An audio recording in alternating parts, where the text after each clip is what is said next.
And I'm here with Andres Rios, the videographer, the concert photographer, and also was a musician. Yeah, I mean, still a musician, but he's been pursuing the videography and taking all the gigs, some great photos, some great videos. He's very involved in the Auckland music scene. And happy to have you here, bro. Welcome. Happy to be here, man. Well, just a little correction. The photography stuff, I tried it for a bit, but I'm really, really bad at it. Yeah, I mean, like, people would bully me about my colleagues. I collaborated sometimes with a photographer. Right. And once we switched, so she started filming, I started taking pictures, and she was just bullying me because like my photography was like so amateurish and just like no personality at all. Where's the support? There should be support. Yeah, and it was like, okay, I'm gonna stick with movement. Like movement is what inspired me. Yeah. Well, that's the thing. Like when you go to especially when you're at concerts, right? Like get the video going and that. Feel like you're really in it. Yeah, and the thing is that the way that it begins, right? So I was like obsessed with cameras since way before I could afford it. I mean, I grew up with like no money at all, right? So, but I was always like into cameras and filmmaking and that stuff, right?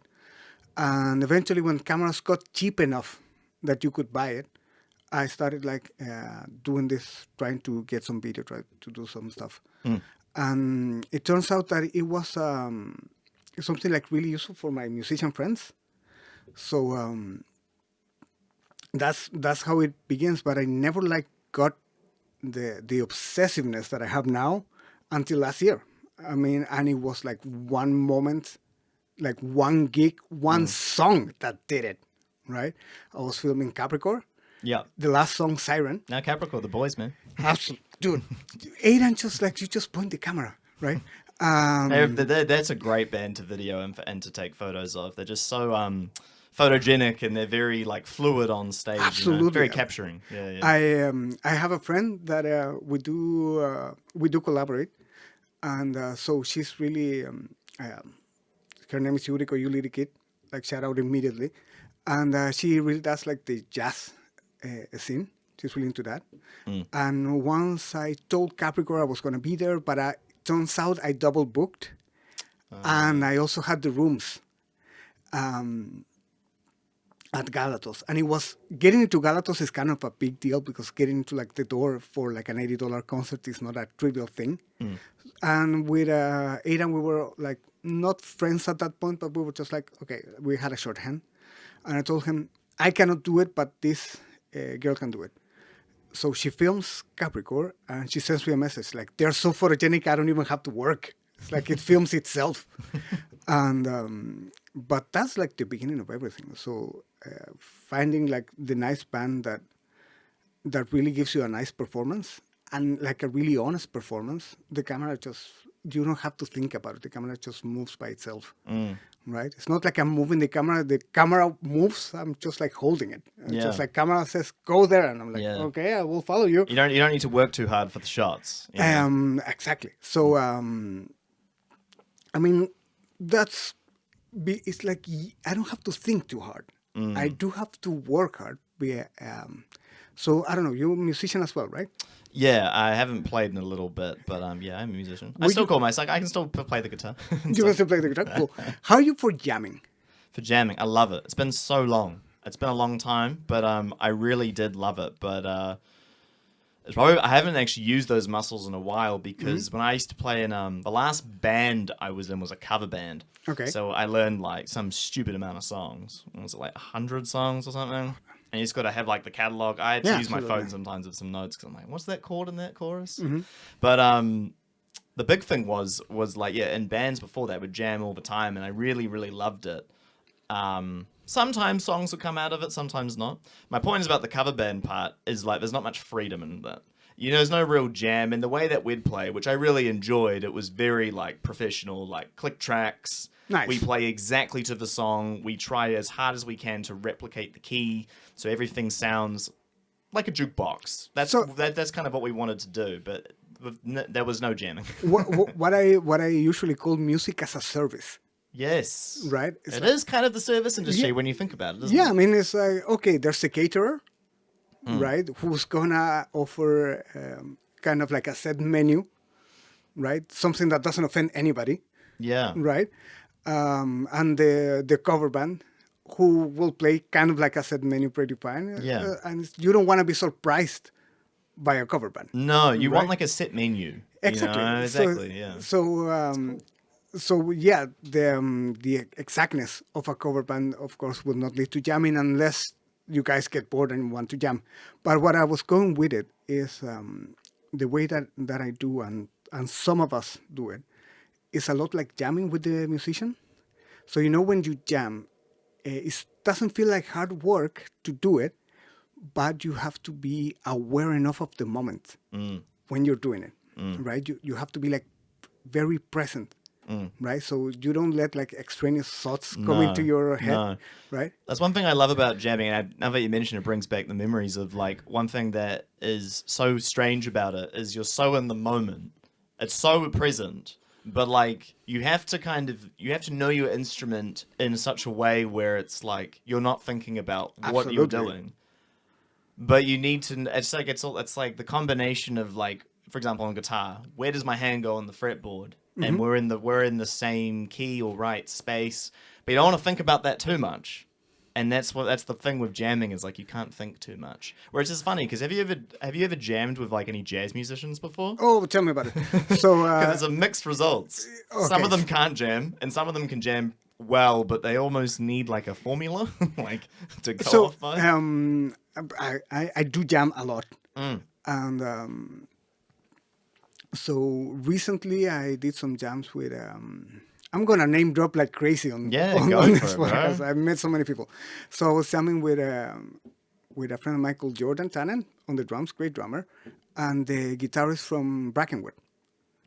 Slightly good guitarist, right? Cool. And the guy could just move with a freedom that I've never seen, right?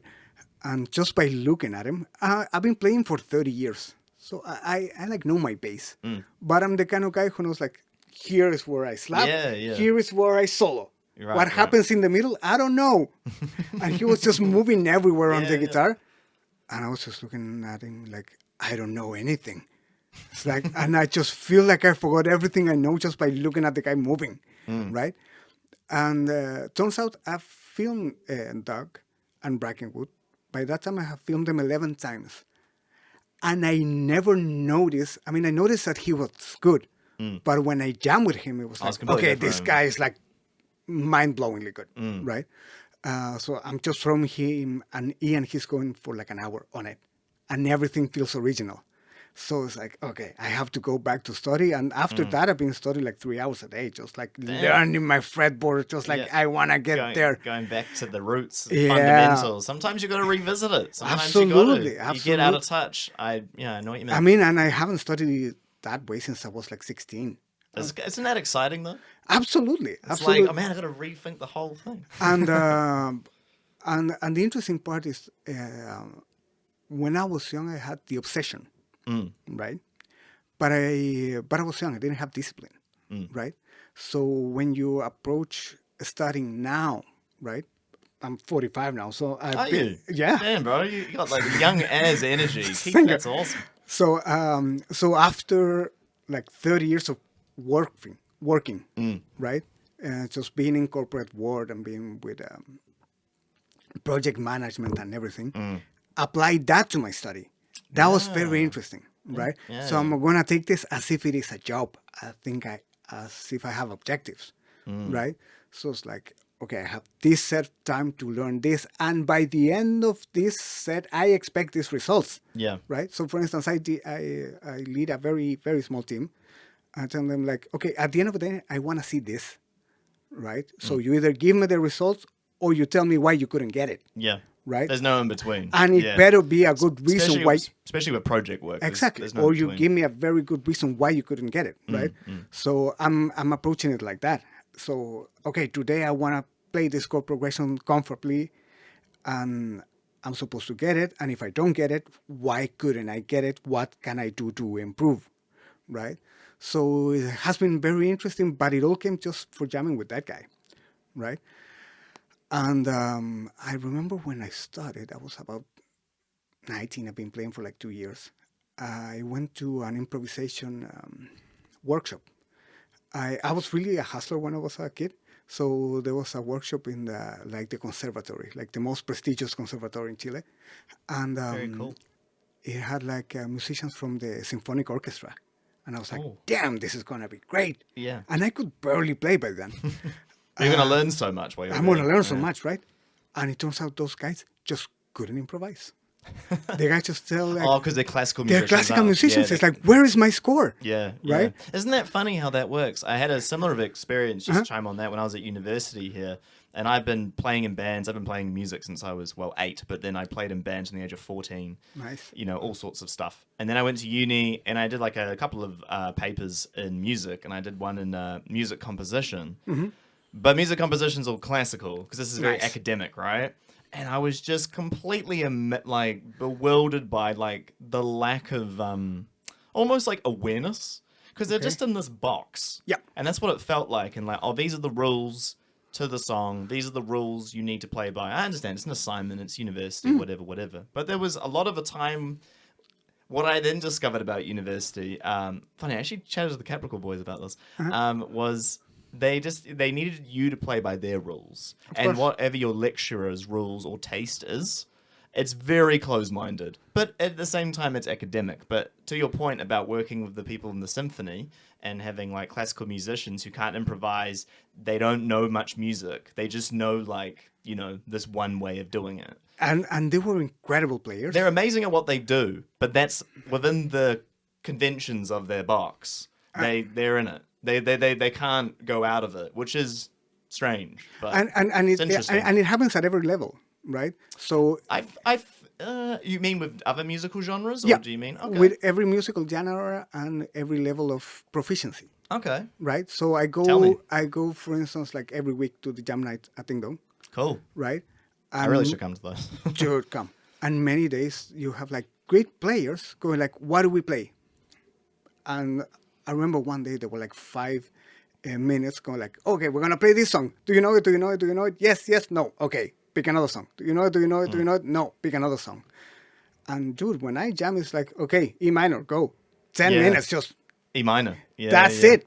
Yeah, just yeah. one chord. You have volume, you have rhythm, you have dynamics, and you have like storytelling. Yes. You don't need more than one chord to do it, right?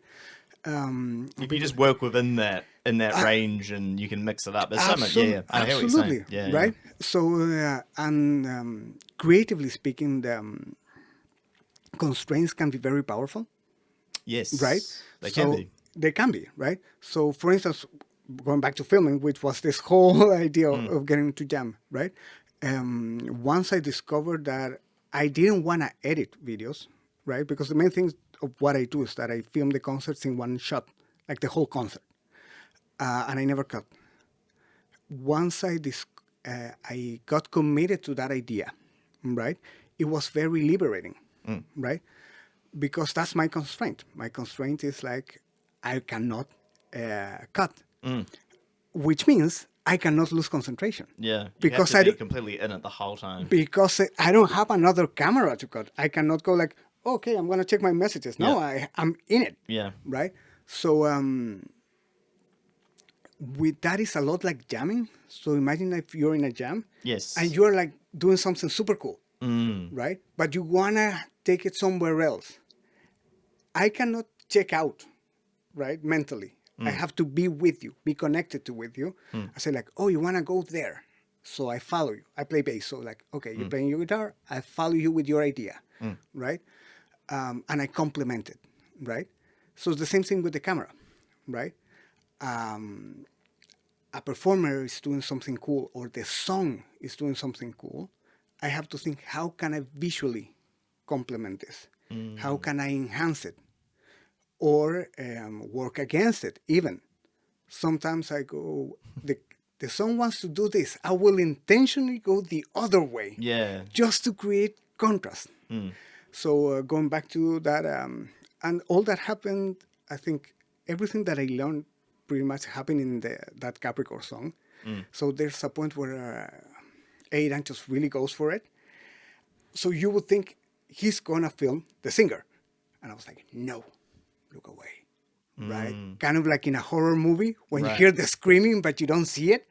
It's like he was going, ah, and I'm like, nope, I'm gonna look somewhere else. And then he finished, and then I go back just to get the consequences. So when you hear the screaming and then the camera goes back and you see the bloodbath, and all of that is happening in real time. So it's while I'm in the moment filming. And the beautiful thing is that I know I don't have any other choice.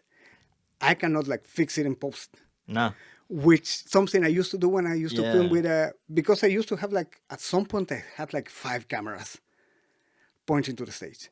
That's so much work. Yeah. and also it's kind of limiting. It is. Have you heard about the 30-degree rule? I'm very nerdy, and we're gonna get very nerdy. No, it sounds great. Okay, so imagine, so you have these 2 cameras, right? Yeah. They are pointing here, right? So 2 cameras are pointing here. This is the center of a circle, and the cameras are describing an arc, right? An angle. If they are closer than 30 degrees in that angle, and you cut between them, it looks like a jump cut. It just looks weird and jarring. So they have to be separated enough so that when you cut, it doesn't look, again, jarring. So if I have a camera on a tripod and I am moving, I have to be aware that I cannot get too close to this camera. Otherwise, I am invalidating this camera. Right. You see what I mean? Okay. So I used to have 5 cameras, like 4 plus me, but I could only move a certain way because otherwise I interfere with the other cameras. Once I got rid of the tripods and it was just me, it's like, okay, I have as many framings as I want. Yeah, you're not going to interrupt other exactly. frames I just and interrupt move other shots. whatever wherever I can, right? So, and it's interesting. And I think, if I do say so myself, it's quite inspirational that kind of a passion arrived suddenly at 44. Yeah. Right? So you always think like, yeah, I can imagine. That you discover your passion when you're a teenager, right? It's like, dude, I was 44. I was like, okay, I'm going to be a musician. I'm going to make records. That's going to be what I do. And filming is something that I do because I'm fairly good at it. And you know how it works. I know how it works, right? And it would be like a favor for musicians, right? Of course. And when I started, it was because on my musical projects, I needed singers. And when I write, I always write for different singers in mind. So, okay, filming could be a good entry point to meet people. Yeah. Right? I hear what you, yeah. So, like, instead of like, oh, you don't know who I am? Do you want to play in my band? It's like, who are you? Yeah. Versus, oh, I filmed your concerts. Oh, that's really cool. Do you have another? Okay, I filmed the other one. And then I have like the in. Yeah. Right? So, for instance, last year I did It's all the giving you're doing. Exactly. So, and it's putting it out there, and something may return or not. Or not. Or may not. But you've been giving. Exactly. Yeah. So and that's like that goes with anything. Same with like business. It goes with yeah. And it's like plant 1,000 seeds, and you don't know which one will spring out, right? So, for instance, Capricore, I've done like 7. We haven't been able to collaborate. It's like, oh, one day we will, but we haven't. We haven't found a way, right? Right. Brackenwood, 10 times. Probably nothing will come out from that, but it was still fun. And there were some singers that I filmed once, and we just like hit it off. And they ended up singing in my record and playing in my gig.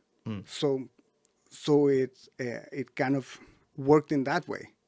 And when I started doing everything in one shot, it became a lot more efficient, so I could do a lot more, right? Because if I have to edit and it takes me 12 hours to edit each gig, there's only so much I can do before I get tired. But now that I do in one shot, it takes me like, I don't know, 20 minutes. That's it. Did you think of it like I did I said I didn't really do much cameras before we started the podcast, but I did at one point when I was working in events, I did live cameras for some events. And that is kind of what you're describing. It's really in the moment because your shot is being displayed on some big LED screen or projector, right? So you have to be really in the moment to get those shots of what you're capturing on the stage. Is that kind of how, as like, you know, because if you don't have much to play with, you obviously have like the, you have someone doing ops. So they decide what shot gets displayed on the screen. But ultimately, like, you need to be kind of creating. Yeah, absolutely. And which is, and I take risk, which is one of the reasons why I don't charge. At some point, some bands were like, okay, how much do you charge me? And like when I was 4 months into it, right? Was, oh, your videos are good. How much do you charge for video? And then it became, do I want to? Yeah, this is the fun thing, isn't it? Because like, well, what if like I'm doing this for me, but then if I start charging, now there's like expectations and parameters and rules, and we have to fit, you know, which is, you know, it's a service. Then it becomes a service. It's not a passion, or it's not I guess a personal creative endeavor. Suddenly it's almost a business. Yeah, and this is gonna sound like arrogant as hell, but I would transition into doing content. Which is something that I really don't like. The idea of doing content. I hear you. So, and at some point, okay, content. What's the difference between what I do and content? And that's where the arrogant part comes. I do art, right? So I do self-expression. Yeah. Right? So it's not, a service would be I put the camera on a tripod and you have a record of your gig, right? And if I was doing that, I would charge. Yeah. Right? Yeah, it's when you bring out the 5 cameras and you have it. You can re-edit if you want. Do it, right? For instance, I do that with audio. It's like, okay, I did my mix. Oh, you want the stems? Okay, here's the stems. I don't charge because, okay, $20. What's gonna be the difference? But musicians got no money. Exactly. I mean, I was a musician, so I know everyone is broke. I'm not gonna. You don't do a business for people who are more broke than you. No. You do a business for people with more money. So, ideally. Yeah. So it's like doing this would be like, why? So the way that I see it is content, you optimize for, you think of who's going to consume, right? So now content is phone, right? So like vertical video, right? It's a pain in the ass. It's like my face and nothing else, right? I saw an interview with Minor James Keenan today. Oh yeah, and he was saying like this is optimized for ego. Like the vertical video is for maximum egos. Look at me, my face, nothing else, right? Well, that's what I used to think about content creation in general. So I remember years back, now it kind of is 2018, I suppose. I got Instagram. I was late, pretty much, because I didn't want it. I didn't actually want it, and then it became like I remember like Did you ever have Snapchat like 10 plus years ago? I'm very anti-social network, man. I got into Instagram as a joke. No, it's fair. So, you know, like with stories and that on Instagram and that. So that's actually a Snapchat feature. Okay, cool. So Snapchat's the first platform that did that. And I thought it was kind of like I thought it was so selfish, even when I was like young, because I used to think like, why does people care about your fucking day? Turns out a lot of people do. Yeah. And it's like a reality show, but with someone you know. It's kind of, we're all making our own reality shows. We're all the Kardashians, pretty much, you know. And dude, you know what I'm saying? I'm gonna put that in a bumper sticker. Like we are all the Kardashians. Yeah. Well, we're all doing content. That's what they started it. Yeah. Right. Absolutely. But my point is like going all these years later to even me posting up online, you're posting and that. You kind of have to like understand like, okay, well, this is where people are. This is where the attention is. Am I a part of it or am I not? And at the end of the day, you kind of got to make this decision. And for me, it took me a while to make that decision because I used to, similar thinking to you, I used to think it was selfish. I used to think like who actually cares? It doesn't feel that good. But then it's like, well, you know, do you want to be, I don't say left behind, but you're like, well, but if this is how I want to make my own thing, you know, get out there to people see it, people can get to know me, get to know what I'm trying to do, then this is just what I have to do. And that's like with the vertical video. It's like, that's what people are on scrolling on their phone. We're all addicted. We're all addicts. And that's where people are. So you need to give it to the people. So going back to the distinction, content versus art, right? So content would be you optimize for the consumer. So the consumer wants vertical video. I'm going to do it with that because that's how they consume, right? Art, the way that I see it, is you optimize for what you want to say. Your vision. For the vision, right? And as a filmmaker, as somebody who captures this, I don't care about the people scrolling. The scrolling, right? Yeah. So my videos are all horizontal. If you look at my feed, everything they're all horizontal. 16:9. Yeah. Not even that, my brother. I use a lens that is called anamorphic. And okay. So it's like even wider. Damn. Right. So what's the level above 16:9? I don't even know. So it's like 2:9:1. It's like very kind of like Lawrence of Arabia, kind of very wide. Right. Because my interest is to show. That's cool. Is to show the relationships between people, right? And there's a reason why it's called portrait and landscape. So and it was again at the beginning, it was a struggle for personally. And I have some videos where I alternate between vertical and horizontal. Yep. And at the end, I just went to I took advice from a very old man. I went to like Da Vinci. And if you see like the Mona Lisa, yes, one person, right? The background is like, she's not interacting with the background. No, the background is just there. It's just there, right? It could be a painting. Yeah, exactly. Right? Yes. So she's not interacting with it. But you look at the Last Supper, like Jesus Christ with everybody else. The wide shot, yeah. The wide shot. That is a wide because that is about the relationships of people. And each person in the painting has a story. Exactly. And you can look at it 1,000 times and discover new things based on the relations. Yes. And that is what I wanted. I love it. Right? I love it. So, cool. At some point I thought, okay, this is going to pass. I mean, at some point, it's like nobody gonna care about this. Yeah, well, that's the next step, right? It's like, what is it gonna be? Because it's so optimized. Like even like this, I've tried to even do it myself, like optimize the podcast to get people to check it out. But it's to a point where it's like, how much further do you go down to optimize to people's tiny attention spans? For instance, because it might just cap out. Where it's just a 1 second, it might just be photos because we can't even watch a video anymore. I don't know. I mean, and usually if you look, concert photography has a lot more engagement than video. Yes, it does. Right. Yeah. So because a picture that looks cool, bye, no effort, right?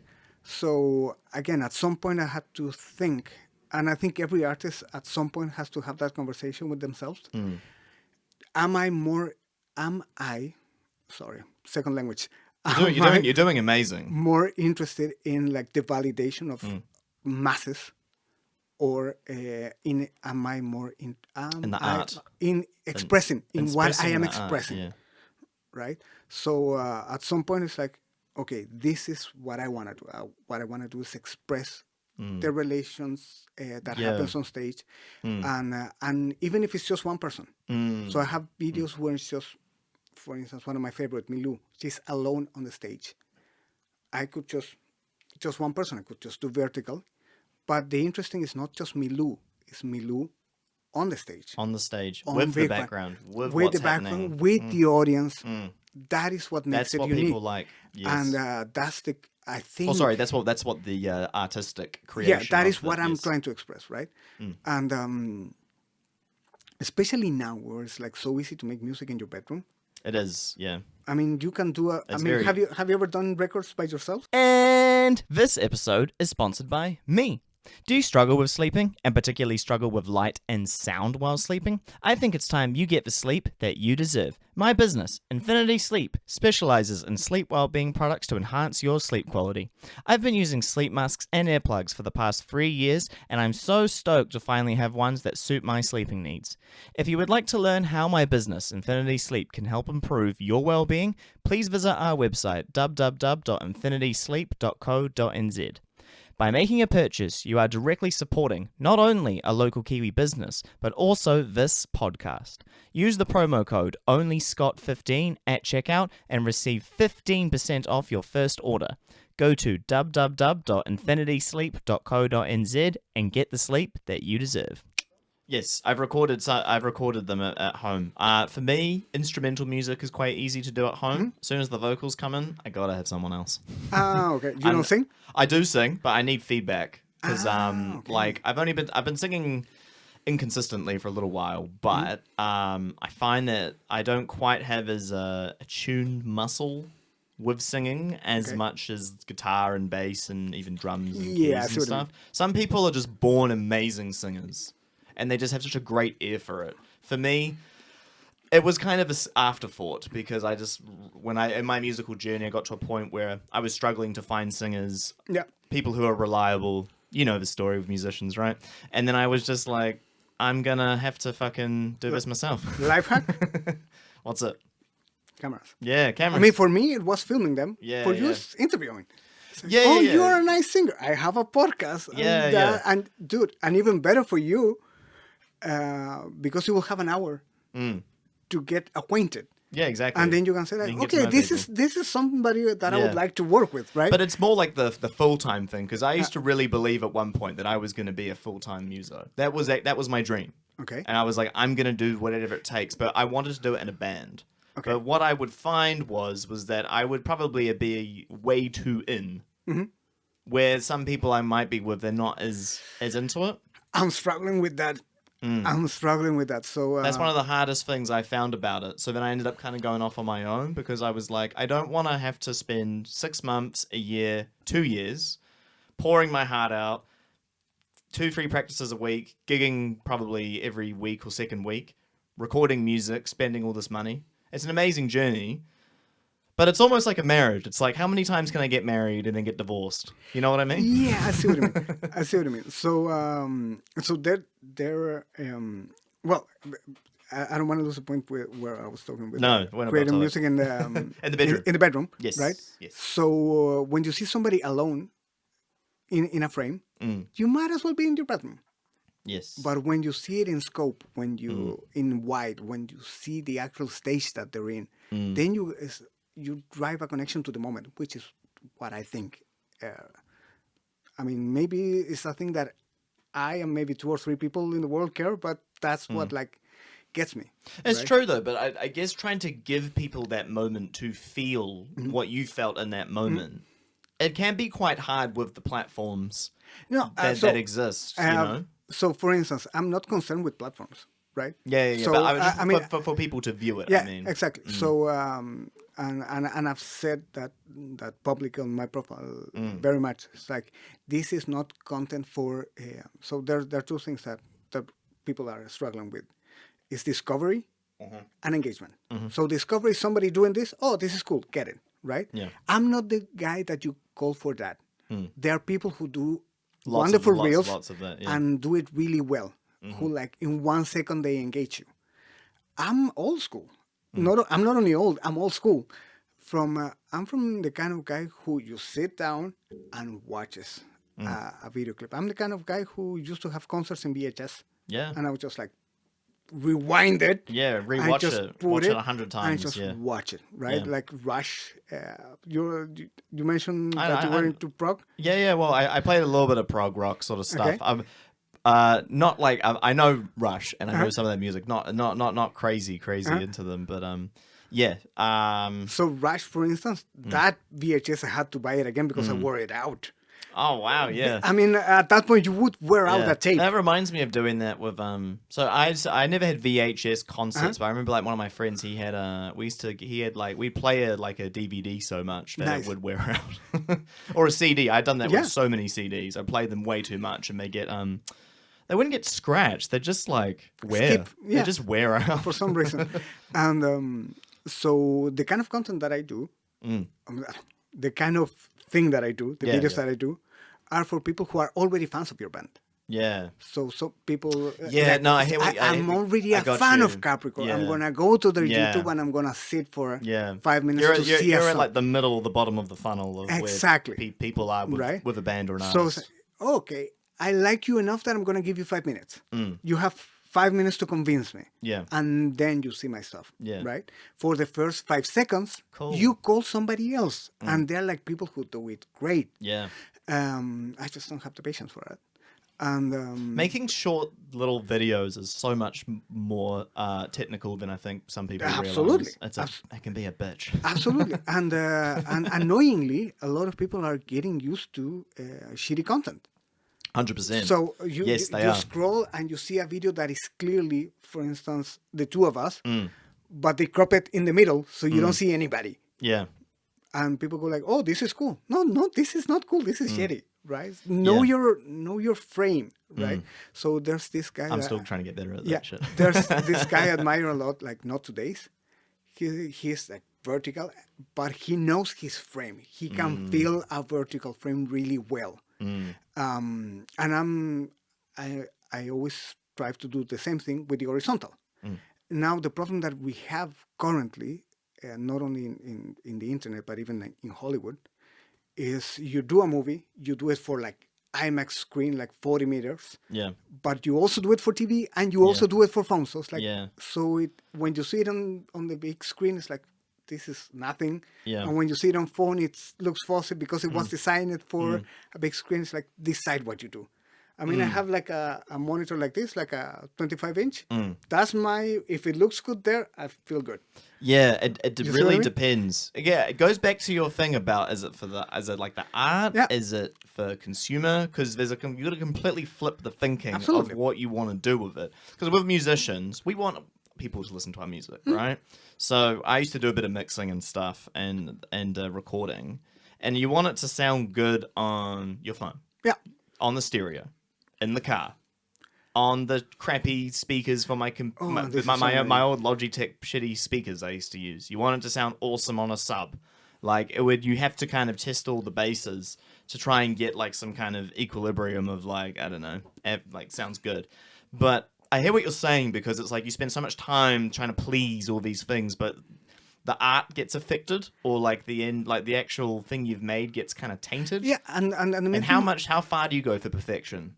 And the main thing is deciding, right? So that's why I'm naming the... When do you stop? No, that's why I'm naming this guy Not Today's. Because he was like, okay, that's my canvas. That's my canvas and that's my duration. I have like this screen on a phone, 1 minute. I'm going to do it. And he nails it. Yeah. Right? Super good. I'm like, okay, sometimes it's going to take you like a minute to get to the nice shot. And you're gonna appreciate after a minute. Yeah, yeah. So, and that only works. And that only works when you're already a fan of a band, and when you have a band that is good enough that is gonna sustain your attention. Yes. For 5 minutes. So now the interesting, and this is just a theory, we will know it in a few decades, is that is the stuff that's gonna survive. Of course. Yeah. Right. So you're gonna see like great songs. Looking great, and you're going to look back and it's awesome, right? A lot of this is going to be like forgotten in a week. Oh, yeah. Right? Definitely. I mean, and a lot of the art that I see now, is like, I don't... Okay, well, it's made for the now and the right now consumption. And that's what people... I mean, you could say it's been like that with a lot of art's been like that for a long time. There's just different formats, right? I mean, one thing that I always like to look back on is 80s music. And it's like, obviously people know some of the big pop artists that came out in the day. But if you go back and look at the charts, there's a lot of shit that you actually have no idea what it is. Because there's a lot of one-hit wonders. And it's really interesting because I think with I wasn't in the 80s, but like when people look back at the past of music or with film or anything artistic, you get these rose-tinted glasses. Oh, things were amazing. Everything was much better. Things sounded better, and that things were more made more organically. And that's just not true. Like really, with a time period, like I'm talking about more in the 80s, because there's a lot of like music or things that were made for consumption. A lot of things that were made in like the format that things were made in was to sell. And people complain about, for a little while now about music being like that or art being like that, but it's like it's always been there. It's just changed formats over the years. Changed format, and you always will have like the powers that be who actually pull the arts. Yes. Right. So very nerdy concept that I'm making up right now is like there's the push art. So I'm an artist, I want to express something, and I will do whatever it takes to express it, right? Yeah. And there's the pulling. So I'm a record company, I need to find a a good singer. So somebody like, I don't know, Lou Wasserman, right? I'm going to pick 5 good-looking young boys, and I'm going to make them the new kids. And then I'm going to make them sing, and then I'm going to make them like Street Boys. The same guy did all those bands. Genius. So that's cool. Yeah. So you guys are good. I'm going to teach you to sing. I will tell you what songs to play because I know the format so well that this is going to be successful. Yes. Right? And that used to happen like at all times. I mean, one of the most devastating things I learned when I learned that like Beethoven and Bach used to work like that. It's like, I need ambient music for my party. And that's like a Beethoven symphony. He was doing like elevator music for a banquet. And now we're just regarded as a masterpiece. Yeah. And it was like a throwaway music that some rich asshole wanted to. Yeah. Like, oh, who's your DJ? Beethoven, right? Who's your DJ? Bach, right? And but somehow that music survives. So it's always interesting. I keep hitting this. That's so good. It's always interesting between the like what you want to express and what you look as your constraints, right? And so, for instance, if one day I wanted to get into like vertical reels, then I would have to like rewire my mind. You're now making it for it's different than what you set out to do. Yeah. So I think it's very toxic if you do it for validation. Yes. So I'm gonna do it for the numbers, right? I'm going to do it for like the views. That's just awful. And also I realized one day I was looking like most of the likes on my videos are bots or like girls with OnlyFans. Yeah. So it could just be a bit of crap. Yeah. You kind of want it to, you want to know what the end goal is, right? Like as an example of the podcast, my goal is that people listen or watch the whole thing from start to finish. But you got to give them some snacks, you know, it's the snackable stuff. But like, I think if you're making like when people do some skits or people make some short form stuff or just like, what do the kids say? Brainrot. That's what they say. Yeah. Some stuff that's just like, it's just kind of nothing, and that's when you can get you kind of get this unwanted attention, or you just get like shit that's not legit. But for instance, you haven't gone to the way so far that you interrupt the flow of the podcast to optimize. So, for instance... No, you don't want the formula. You don't want to do that. What would it be? It would be like, that was an interesting point that you make. You say that to a guest. Say that in 30 seconds so I can cut a reel. That would be like, okay, I'm just completely submitted to the content. There's also a way to make a podcast or a YouTube video. You can optimize it while you make it to a script to fit the algorithm. There are ways to do this. It's like writing a hit song. It's the same with YouTube. It's the same with the platforms. But the problem is, if you want to make that conscious decision, then like you're making you have your constraints, but you're making this now. It's not about your direction of what you want to do. Now you're trying to like feed your ego and be like, I want to get as many views, I want to get as many engagement, I want to get this, I want to get that, so I've got to follow the formula. But it's like, I don't know, it's a bit naff in my opinion. Okay, which leads me to a completely different question, but since I have you like with your experience here, okay, I'm working on some other projects, basically using the capital that I have now, meeting so many awesome musicians. I'm doing a documentary about songwriting. Great. Because I've seen a couple of those, but I want to do like a really nerdy technical one. Yeah. Right? How good. So it's like, oh, you do those really chords with those really nice chord changes. How did you make those chord changes? Yeah. And it's going to be... I love that. And it's going to be for people who like know music. Right? So you have to know a little bit of music theory just to watch it. Otherwise it will be like that. But so I was doing a test with a friend, really amazing songwriter. And so we were talking for like 10 minutes. And then we came up to an interesting story. So I just stopped and said, let's tell that story again, but let's tell it in 1 minute. Why? Because when I edit, I just want like the knowledge. Yeah. Just give me the pearl of wisdom there. It's like, give me the gold. You know, give me the gold, because somebody who's studying wants the knowledge. They don't want to hear your whole life story. Yeah. We can edit that later, right? Yeah. And you can have it for your like socials or whatever. Have you ever gone into like that with the podcast? I haven't seen it, but I don't know if like behind the scenes. It has gotten a bit nerdy. We've gotten a bit, we've definitely gotten nerdy on here with some stuff. I did a podcast with Jay from Exit Sign. We started getting pretty nerdy about jazz and even like metal and stuff. So there's been a bit. But have you ever gone to say like, okay, let's stop and let's rephrase that again just to make it shorter and more consumable? Nah, fuck that. Fuck that.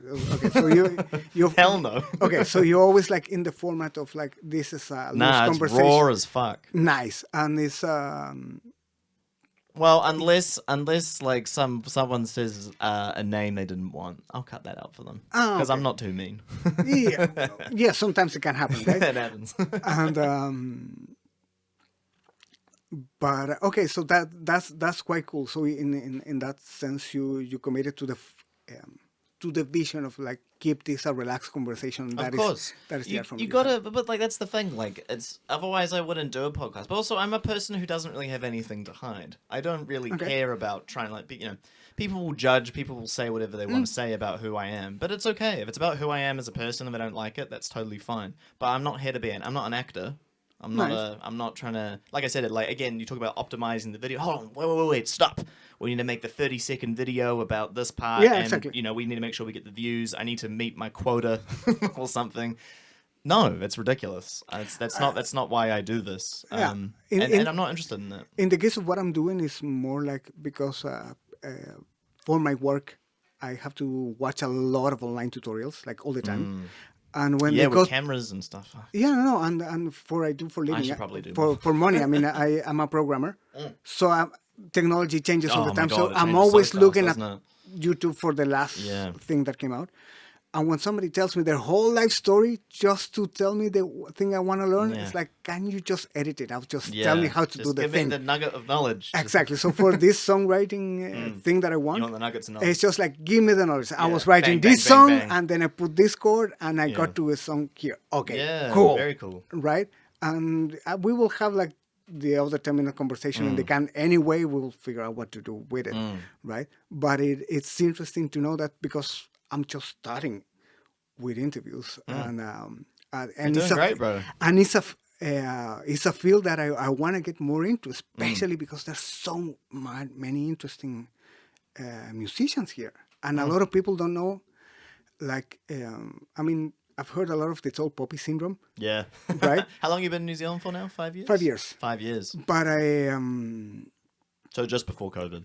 Just before COVID. Damn, and the first 2 years I lived in the North Shore without a car. So it's like basically hard wasteland. Yeah, on your own, stranded. Yeah, exactly. It's like being stranded. Yeah. Exactly.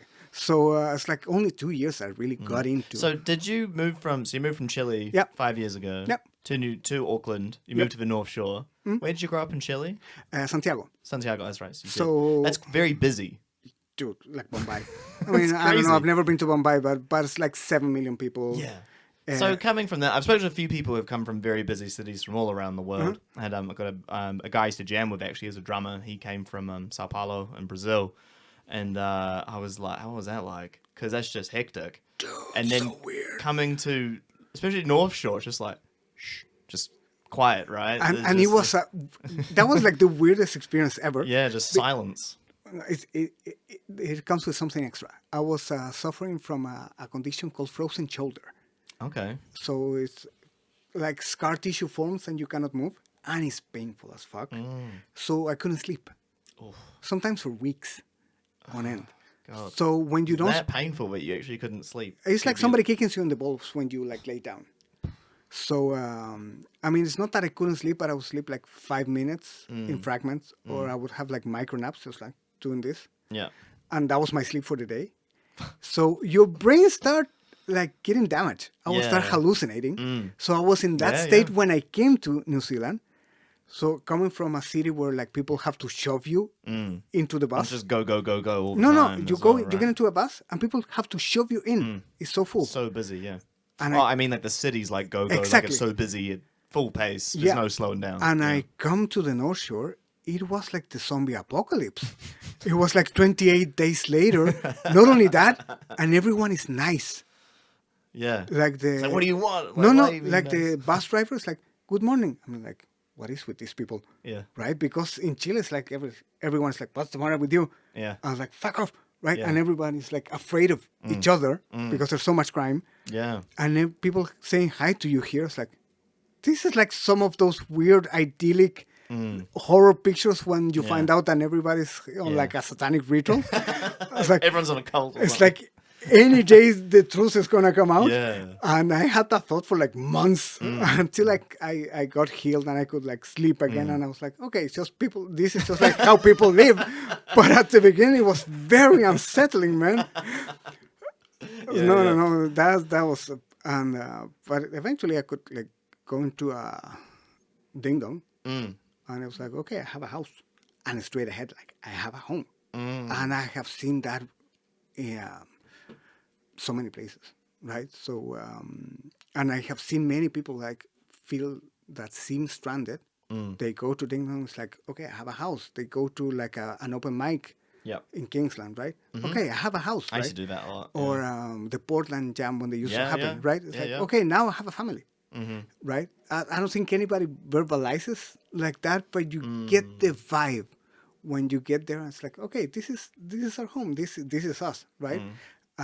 Which is something that doesn't exist in Latin America because we're so many and we rotate so much that kind of like clubhouse experience is not something you have, right? I thought people over there would be even more inclusive, no? I don't know. I haven't been to Chile, so I don't know the cultural difference. Because I know when I was in I've only place I've been to in South America is Argentina, and people there were very like a bit intense, but like compared to New Zealand. But like I just remember people were quite maybe because I'm a foreigner. That's probably why people are more like friendly, accepting. You know, they want to show you things. They want to interact with you. If you go maybe do some music, they're like, yeah, you know. Oh, but maybe that's because I'm foreigner. Maybe and also not to get racist, but like kind of blondish, white skin with an accent. It's like, come on, here's everything, right? I'll take it. I'll take what I dude, can get. It's like South America is very much like that, right? The Gringos, the right? Gringos, especially Chile, because it was kind of like culturally colonized by the Americans. It was, wasn't it? Right. Well, a lot of South America has been, though. Yeah. By the Americans. So, I mean, by the U.S., I don't like to refer to the people from the U.S. as America. America goes all the way to Patagonia. When people say the Americas, it's actually including Central America. Central and Canada, South America. It's like from Alaska to Patagonia, man. Don't call yourself America. I'm an American too, goddammit. Yeah, you are. So,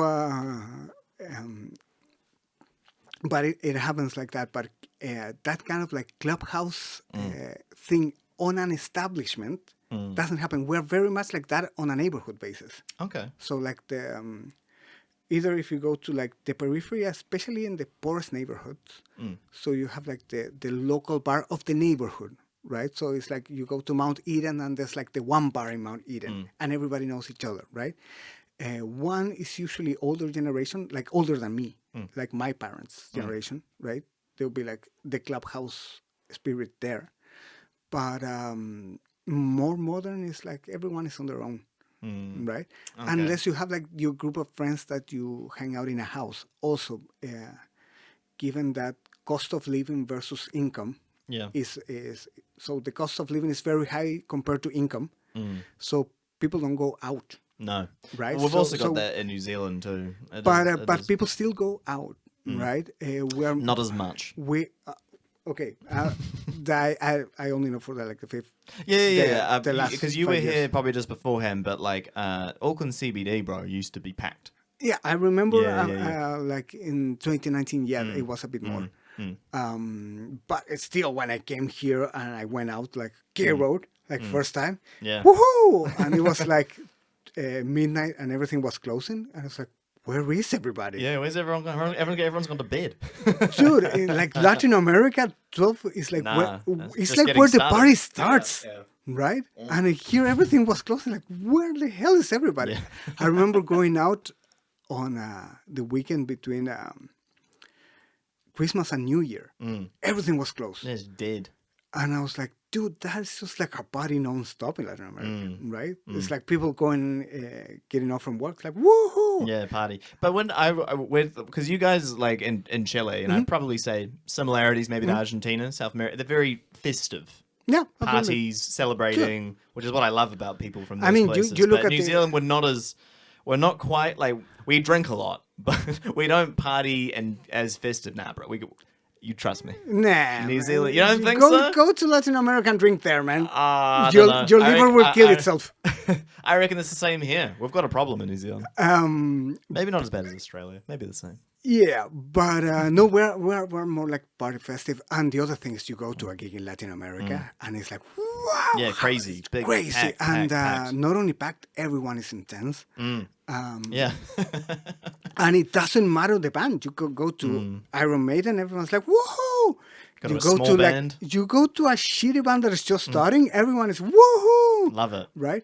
And everybody gets some. By the way, you get on stage, you get some, right? Yeah. Here you go on a gig, dude. I've seen some incredible bands. Everyone's just like, and everyone's just like, yeah, in the back. Impress me, yeah. And dude, it's like these guys are like playing their asses. That's part of New Zealand culture, though. And we're everyone like that. in the back, like, fuck. And we don't have that enthusiasm. It's why we need the South Americans to give it to us. You know, and, you guys got the enthusiasm. Which is whenever I get a good crowd, I always make a point of showing the crowd. Yeah, and not only showing the crowd, I make a point of showing the crowd with the artist. So on the same frame, you see like the crowd going like this and the artist. Whenever I can get it. Many times I can't. No. Right, and also I make a point of making the artist look good. So if the audience is kind of lame, I don't show it. Right? I just pretend they are not there because I never want to show an artist with a dead crowd. Because they see it the whole time. You don't need to be reminded. Yeah, and sometimes I've recorded amazing performances and the crowd has been dead. Right? So sometimes you record some crappy ones and the crowd goes crazy. The crowd goes crazy. Yeah. I haven't. I mean, it's not that I record crappy ones. Usually when the band start getting too crappy, I just stop. You just stop? Which is another of the advantages of not charging. Yeah. It's like, okay, your band didn't convince me. Sucks. Yeah. It's like, stop it. Because, it's about that artistic part, right? It's like, I don't need to commit to this. No, that you didn't earn it. And I always say that the band has to earn it, especially, for instance, imagine I have a bill. Right? Like, I don't want to name Capricore. Leon Rouge. I love those guys. You know Leon Rouge? Leon Rouge. Hard rocking band. Really good. So they're going to be like the headliner. And there are two other bands. I usually film the other bands as well. But they have to earn it. Yep. So I start, and if by the second song you didn't get my attention, it's like, okay, I'm just going to rest. Right? I used to do a lot of what I call warming up. So if I had to film the third band, I would film the first two just to get the muscles going. Get the creative juices going as well. Now that I have a lot more experience, I don't need that ramp up. Don't need to warm up as much. Yeah. Depends on the venue. Maybe it's a new venue. You might. If it's a new venue, I need to get time there. Acquainted to the venue, right? Especially when some venues are, I don't want to say not nice looking. It's just more barren. Yeah. So for instance, empty. You go to Neck of the Woods. Yep. That's a black hole. It can look very good, but the band has to do the effort to make it look good. The lighting also needs to be really good in Neck of the Woods. The lighting guy, hopefully there is one. Yeah. So puts in the work. Yeah, but if there's no lighting guy and they just put the default, I was like, okay, you have nothing, right? I did Skilla there. They did some beautiful decorating. You did what? Skilla. Skillet, oh yeah. Yeah, you know Skilla, that band? No, sorry, I thought you said Skillet, but no, it's Skilla. Oh, Skilla is a kind of like neo soul band, like incredible. Cool. And they, the singer Chelsea, she just decorated everything and like DIY created the decorations, right? And it looked gorgeous. But I remember I did Capricore. They were just guests and they just went to the Neck of the Woods. There was like nothing. It's just like black. Yeah. Right, and there was no lighting guy, so there was just like a lighting bulb. And I haven't even sent them the videos. Like, do you want it? Not really. Okay. But when the venue is good and when you have like a committed light person, oh my god, it's just heaven. Yeah, well, if you get a sound guy, that's also really good. If you get one of those, I haven't had problems with but I think you have really good level of sound people. Oh, okay. I haven't. I've had a lot of. To be honest, I have actually been to a venue in a little bit, but when I played a lot of shows, I did a lot of sound for my own gigs. Okay. Or if we would have a sound person, it's just kind of someone who knows the bar. Okay. But I will be real with you. In the last few years since COVID, there's been a massive resurgence of local music in Auckland. Nice. Which has been amazing. Because I've talked about this on here a lot of times, so sorry everyone who's been listening, but before COVID, there was this like lull in local music. Okay. I don't really know why. I can't really remember, but probably like, especially with alternative music and local music in Auckland and probably a lot of New Zealand, it was like quite low attendance. Okay. So like I remember putting on shows and you get the bands who watch you and a few people who come. Now I feel like since COVID, people feel like it got taken away from them. Of course. And there's not as much to do. And I think there's still this has been the best thing that's come out of that time in Auckland and New Zealand is the amount of people who go to local shows now and support bands. But I think also bands and artists have gotten better at social media. Yeah, of course. So people have created a lot more buzz and people find it more interesting to be a part of these scenes. So I've seen this amazing knock-on effect of like musicians and people who started bands in COVID, but people learning how to use the platforms better, social platforms, to promote themselves and showcase their music. And obviously put things on Spotify and do all that stuff. But then also, I think because local music got taken away for a while, people have like, shit, this can be taken away. And now, like when I go to local shows, bands who I've known for a while, who used to play to like, a few people or very small, 30, 40 people minimum per gig. Nice. Which I know for New Zealand, that's quite a lot for a local show. I mean, it's a tiny market. It's tiny. So people who want to be there, it's like... It was really special. And every time I go to a local show now, and you got people like a guy called Doug Menzies from Dougfest. So I did that with him, and he's started this whole local music festival. There's nothing like this for years. He came in, finally somebody who's not like a traditional musician just trying to get their band on a bill because you have to create a gig out of necessity. There's a guy outside of that who can now put on a great show, make it really entertaining and fun being the key word, and suddenly he'll sell out venues all across the North Island. Nice. Every time he puts on an event. But because like someone like that has come out of this time, and now like when I see like a local band who's only been around for a year, they can play these local shows and they can play to like 50 people. That was fucking unheard of pre-COVID. You play to like maybe, even doing tours. Like I played shitloads of original gigs to nobody, which is fine. It's how it goes. But now it's like there's this resurgence of interest, which has been really awesome. And even people like yourself getting involved in doing video. There was no one like this 10 years ago. Yeah. So the one thing that I want to get into is when you mentioned bands getting better at social media is, again, I've seen a lot of bands prioritizing discovery. Yeah. It's like, look at me. Yeah. And then I go to your profile. Yeah. And there's nothing else. Yeah. Right? So many times I go, okay, there's for instance, there's going to be this gig at Whammy. Perfect. I go to the band. A couple of funny reels. I want to see the music of this band. Is this something that I will be interested in? What is the focus of the channel? In investing I got you. Like it's a 3 hours sword. to do it. Yeah. Right? And there's like nothing. It's like, dude, film a rehearsal. There's no substance. It's like it was all kind of a bit of a facade. Feels a bit cheap. Yeah, and sometimes with great bands. I mean, I filmed a lot of like bands who have really good stuff. You go to their profile, a lot of great discovery things, like the 1 minute reel. The surface level stuff. Yeah, but I want to engage more. It's nothing, right? And it has even happened to me, like, dude, I like gave you like 3 gigs already, 3 like full gig videos. You have more content, more interesting, deeper connection to create. No, it's just like what?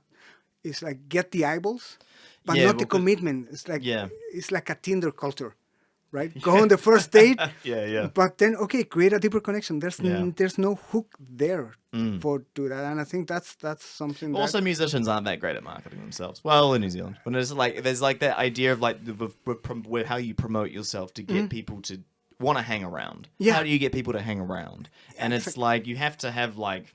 It's almost like a marketing approach because there's like if in marketing you have like the funnel, so like top of funnel, middle of funnel, bottom of funnel. Bottom of funnel is people who are going to buy, and the people who are you're actually selling to who are going to get it and maybe come back and buy it. Top is the people you need to advertise to, and the middle is the people who are considering what you're doing.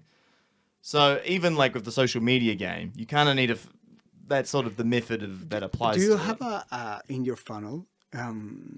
Because usually marketing people are the people who stress me out. Who like I'm a developer, so it's like marketing asked me to do something that I consider like why, right? It's like, do you know that it's going to create results? I don't know. Anyway, do you have in your funnel a level where you don't need to advertise anymore? So like this person is such a fan that you don't need to announce to them because they're gonna be searching you.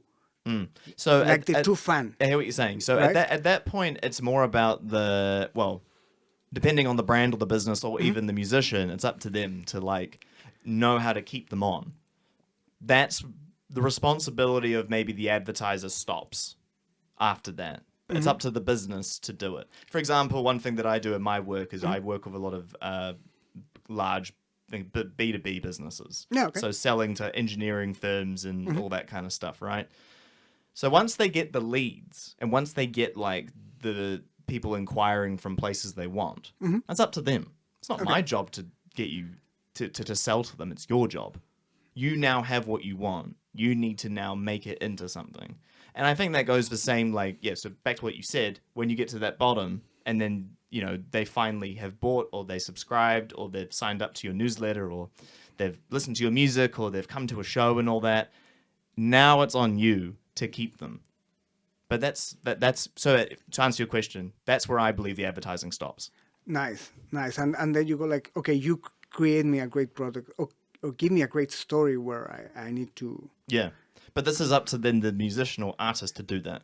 Or the filmmaker, or the director, exactly. or the whatever. So, like, at that point, it's like it's not my responsibility. If you want to try and start at the top again and do something different, then for example, with a band, it would be like we've got a new album. Now we want to market it. It's like okay, well now we obviously got people who will buy it anyway, or love it, or be interested. So we've already got those people, but now we want to expand it.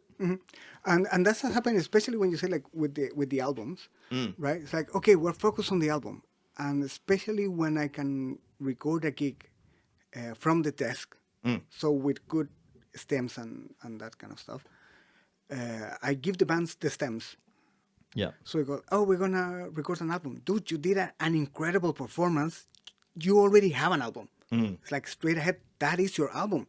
And it's going to be much, again, maybe it's just me being like from 3 generations ago. But I don't know. I have made albums in a weekend. Yeah, you right? can. And straight ahead, I did it. Right? I once was forced to take a vacation. I had nothing to do. I had no money. Make some music. I have some time. I made an EP, like in my house. Yeah. Right? So it was like, oh, you had an album. Wow, big deal. Right? And bands was like, the project of the year. It's like, who cares? I mean, making good songs is hard. Yeah. Making an album is like trivial. Yeah. Right?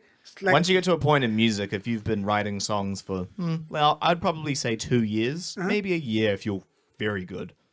You can just No. They'll just fall out of the sky. But a lot of them will be crap. But let's separate. Have great songs. Yeah, great That songs. is hard. That requires talent, dedication, stuff. Yeah, it's hard. Right? It's hard. Making an album in I would say from 2004. I remember I did my first in 2004. Yeah.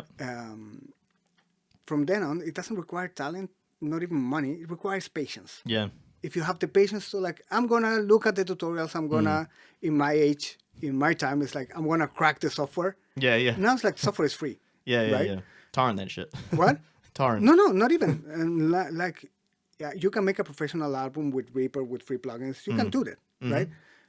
So if you have the patience to do it, there's your album, right? So it's like coming up with an album is like, doesn't impress me at all. Everybody can do it. Right?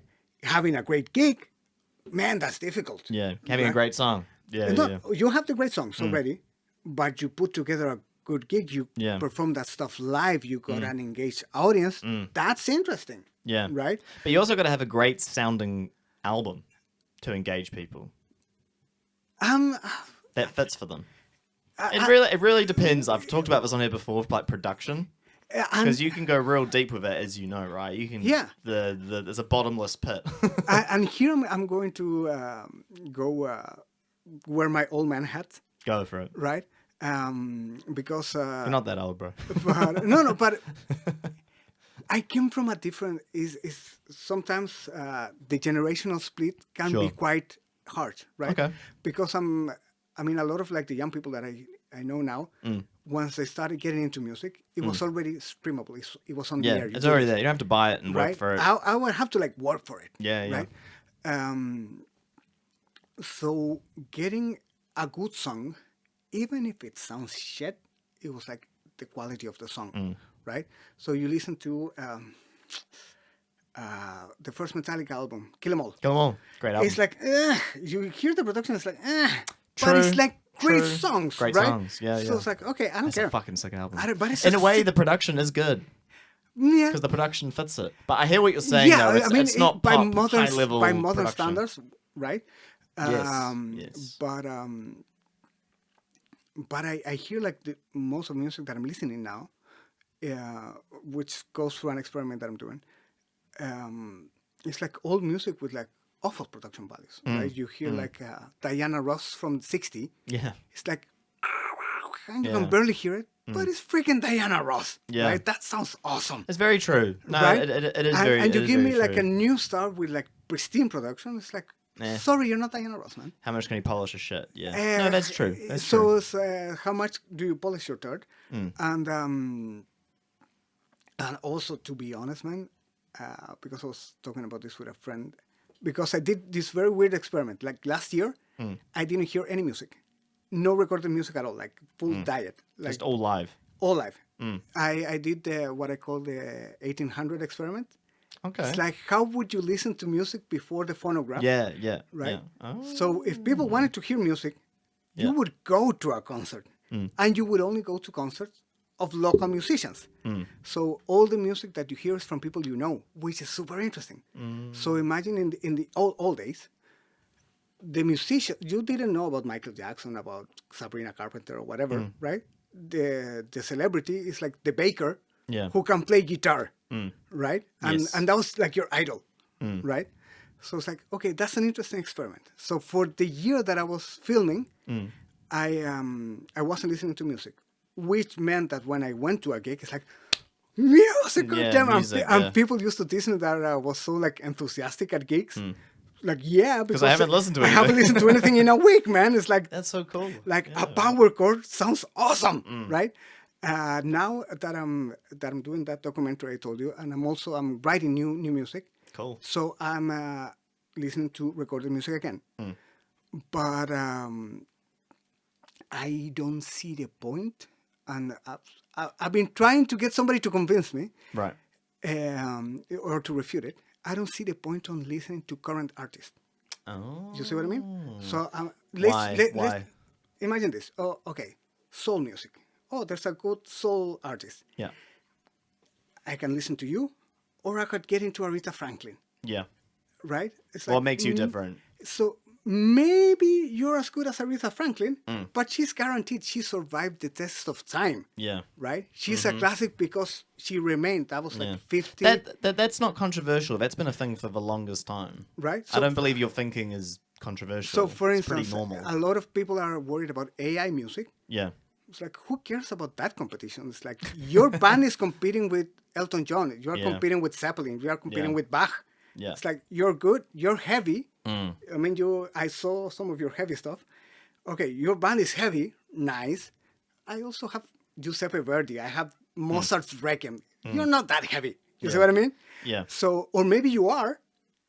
But in 30 years, once you survive the test of time, I will know it. Right?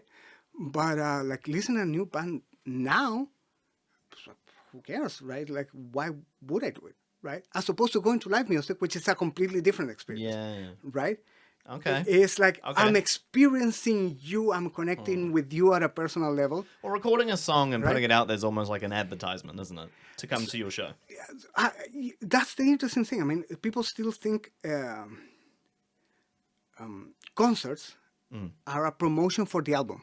Yeah, it's the other way around. I think it's always been the other way around. It should be the other way around. But it's always been the other way around. I don't believe it's been. I don't ever, in my view, I don't ever believe it's been about. It's about getting people to come to your show. It makes more sense that way. To begin with, the show's more. I mean, you're a marketing guy, right? So I am. Imagine this. Imagine you're like, what's the Baskin and Robbins, the ice cream. Okay. Right? Would you promote the free samples? No, they're free. Why are you going to spend money promoting something that is free? Depends. If it's for an event, I would. Okay. So music, people are not going to pay you for your music. Nope. Right? Those days are gone. And you're not going to make money for your music. Nope. Right? A lot of bands, when I say like, oh, can I post this? Can I post this extract from your gig, from the video I took? Say like, not yet, because we're releasing in Spotify. Yeah. I of course oblige, right? Yeah. I always consult with the artist, but I'm like, oh man, this may cost you like 30 cents in lost revenue from your Spotify, right? I think it's because at that point people don't want to show people the song yet. Yeah. You know. But it's like, okay, you may lose like, oh my god, a whole lot, 30 cents from like 3,000 views or something, right? Yeah. Which is not trivial. I mean, getting 1,000 people to listen to your songs, it's like a very big deal. That is a big deal. But you get real like, people. Not bots. But you get like what? Pennies, right? So versus a gig where people, invest money, like real money, like $10, $20, right? Not a trivial amount. These days, 50. It depends. I mean, if you go to like Ding and a local band, $20. Yeah, a local band, $20, right? And most important, the time and attention. I mean, when you hear something on most people, when they hear something on a playlist on Spotify, they do it while they're doing like 3 other things. Yeah. When it's background. Yeah. When you go to a gig, you commit to that, or at least you should. In New Zealand, it's like 50-50. Yeah. Dude, I have so many gigs that I had to like delete because before I recorded from the desk, I would record with a hand recorder, and you could hear conversations, like long conversations. Yeah. In Chile, they kick you out. Yeah, you're there for the music. Yeah. You talk to a gig. I wish it was like that. You talk to a gig, everybody gives you the dirty look, and eventually you feel the pressure and you just walk out. Not in the moment enough. Dude, it's like once you spend money, you wait all the way here. Dude, you can talk at home. Yeah, what are you doing? Yeah. And I hear you. And like I agree. Respect for the artist, right? Again, you've put gigs. It's not a trivial piece of work to put a gig together, right? Pain in the fucking ass. It's a pain in the fucking ass, right? And especially if you're a local band, right? So you know that you're doing because you feel the need to express something, right? So if you're gonna be there, it's like, dude, respect for that, right? It's like, I came here to learn about you, to learn about your experience, right? Which is like also the really cool thing about local music is that you see that expression and then you hang out with the guy. Which is like so much, which is another reason why I don't go to like international gigs. Do you know Steve Vai? Of course I know Steve Vai. Okay, cool. We're on the same. Of course I know Steve Vai. So he came to Auckland like last year, but recently. And I was like, it was either him or I think it was Leon Rouge or something. Okay. I was like, okay, I can pay $100 to see Steve Vai this big from the back. Or I can go to Leon Rouge. And then I hang out with those guys. And then they know me. Yeah. It's like Steve Vai is not going to see me. It's more personal. So it's like way more attractive to see a good local band than a superstar who's not going to give a shit about me. That I'm just going to be one among like 3 billion people that see them. Right?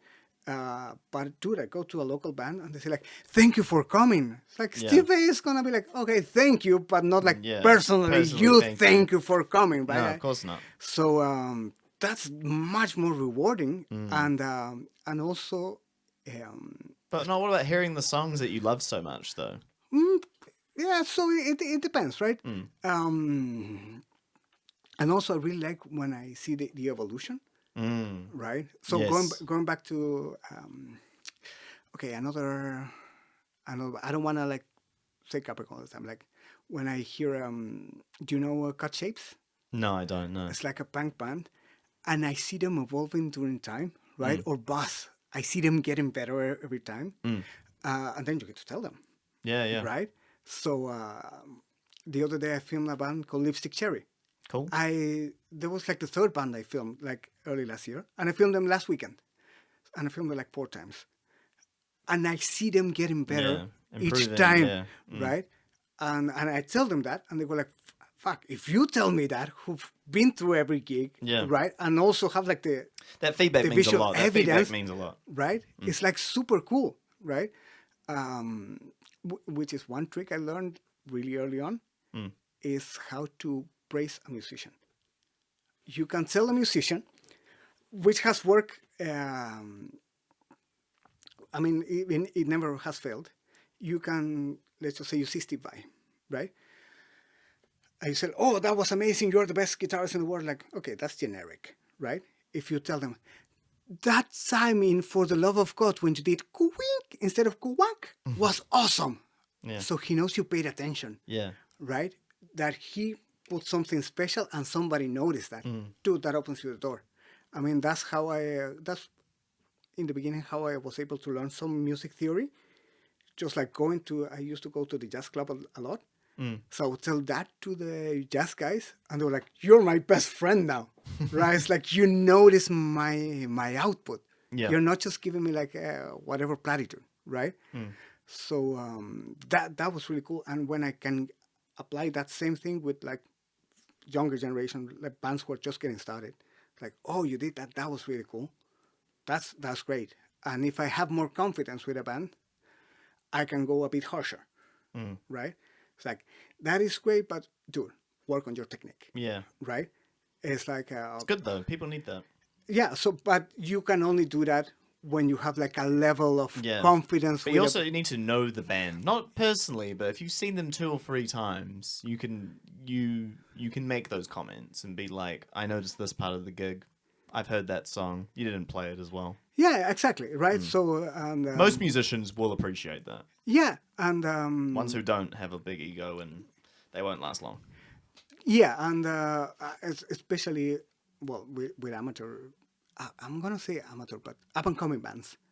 I have seen a lot of like lack of technique, which is like, it's not like you need to be Steve Vai and play 1,000. It's like what you're playing, you need to play it safely.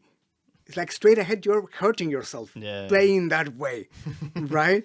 Just like learn to relate physically to your instrument, so you don't have to. And I see them like sweating, and the worst for them is that, and then I go home and it's like, I see them as like straight ahead, have the video evidence of how you're like struggling, right? So so that's one thing. And when I get to a level of confidence with the band, I can tell them like, "Okay, that was great, but at some point, get serious and like practice or study," right? And I've seen some bands like get into that. Sometimes, I mean, most of the time without me saying it, but I've seen it. Like, for instance, Leon Roach, at some point, the singer started getting singing lessons. And dude, I have like, from gig to gig, I could see him like, "Damn, this guy's like singing good now." It's like, what's happening here? And it's like, I got serious and I got singing lessons, right? I don't want to hurt myself. That was beautiful, man. That was always the big thing when I used to see a lot of hardcore bands back in the day, and everyone just like, goes and screams their heads off, but there's no technique, it's all throat. There's no diaphragm, and that's when you make a lot of mistakes. Yeah. I've seen that a lot. But it's also like the other thing is remembering that the voice is a muscle, It's like going to the gym. So like recently for myself at the moment, I've been getting back into some just exercises. Nice. Try and just do 15 minutes a day just to get going. I used to do a lot. Sometimes I used to do 40 minutes a day. Just because it's like going to the gym. That's how I look at it. Doing weights, build up the arms, do vocal warm-ups, build up the muscles.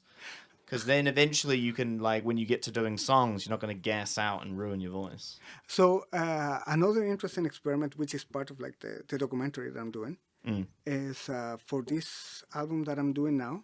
I've done like 4 albums, but because I've done most of the singing, I don't want to release it because I'm not a good singer, right? Like the songs are good.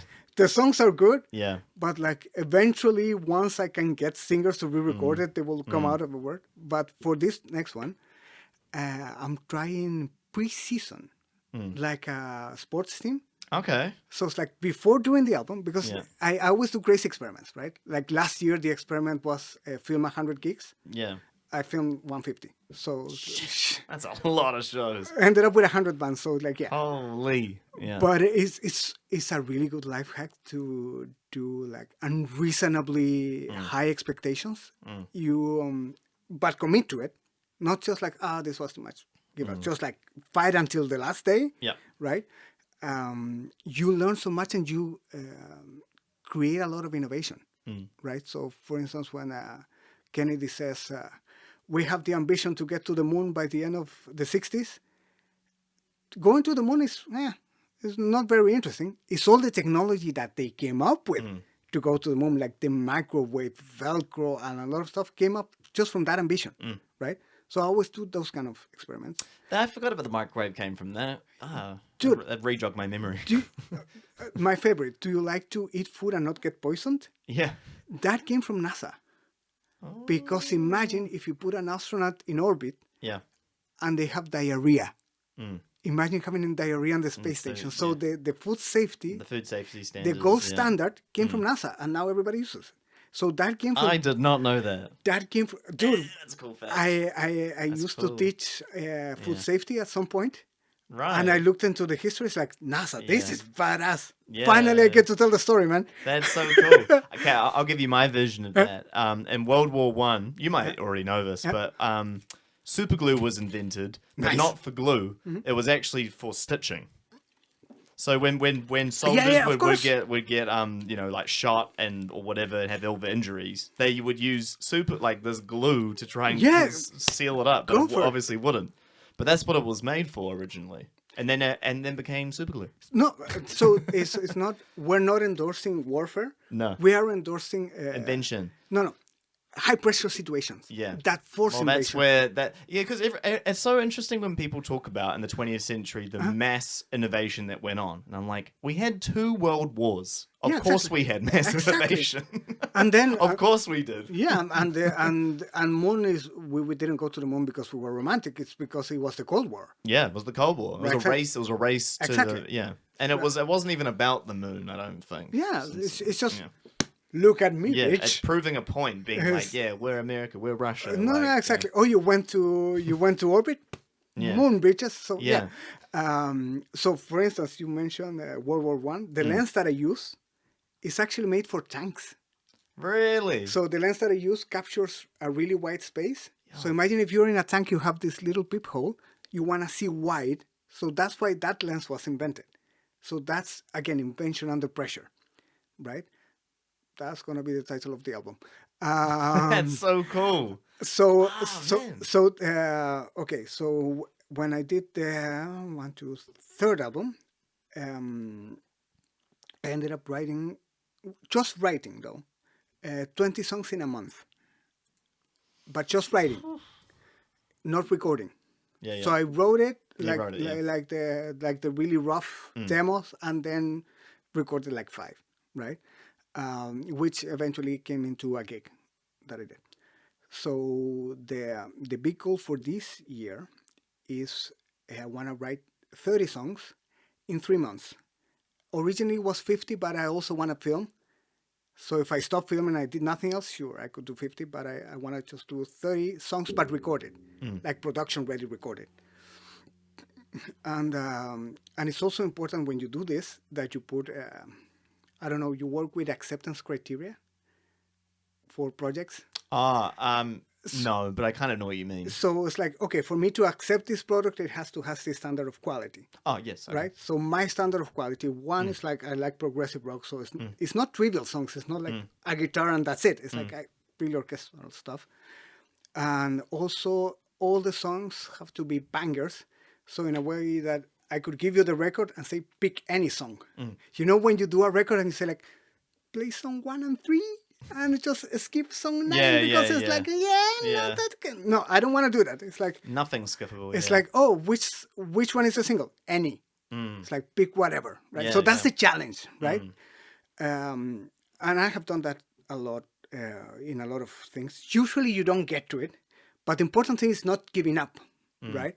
So at no point compromise on quality or on quantity.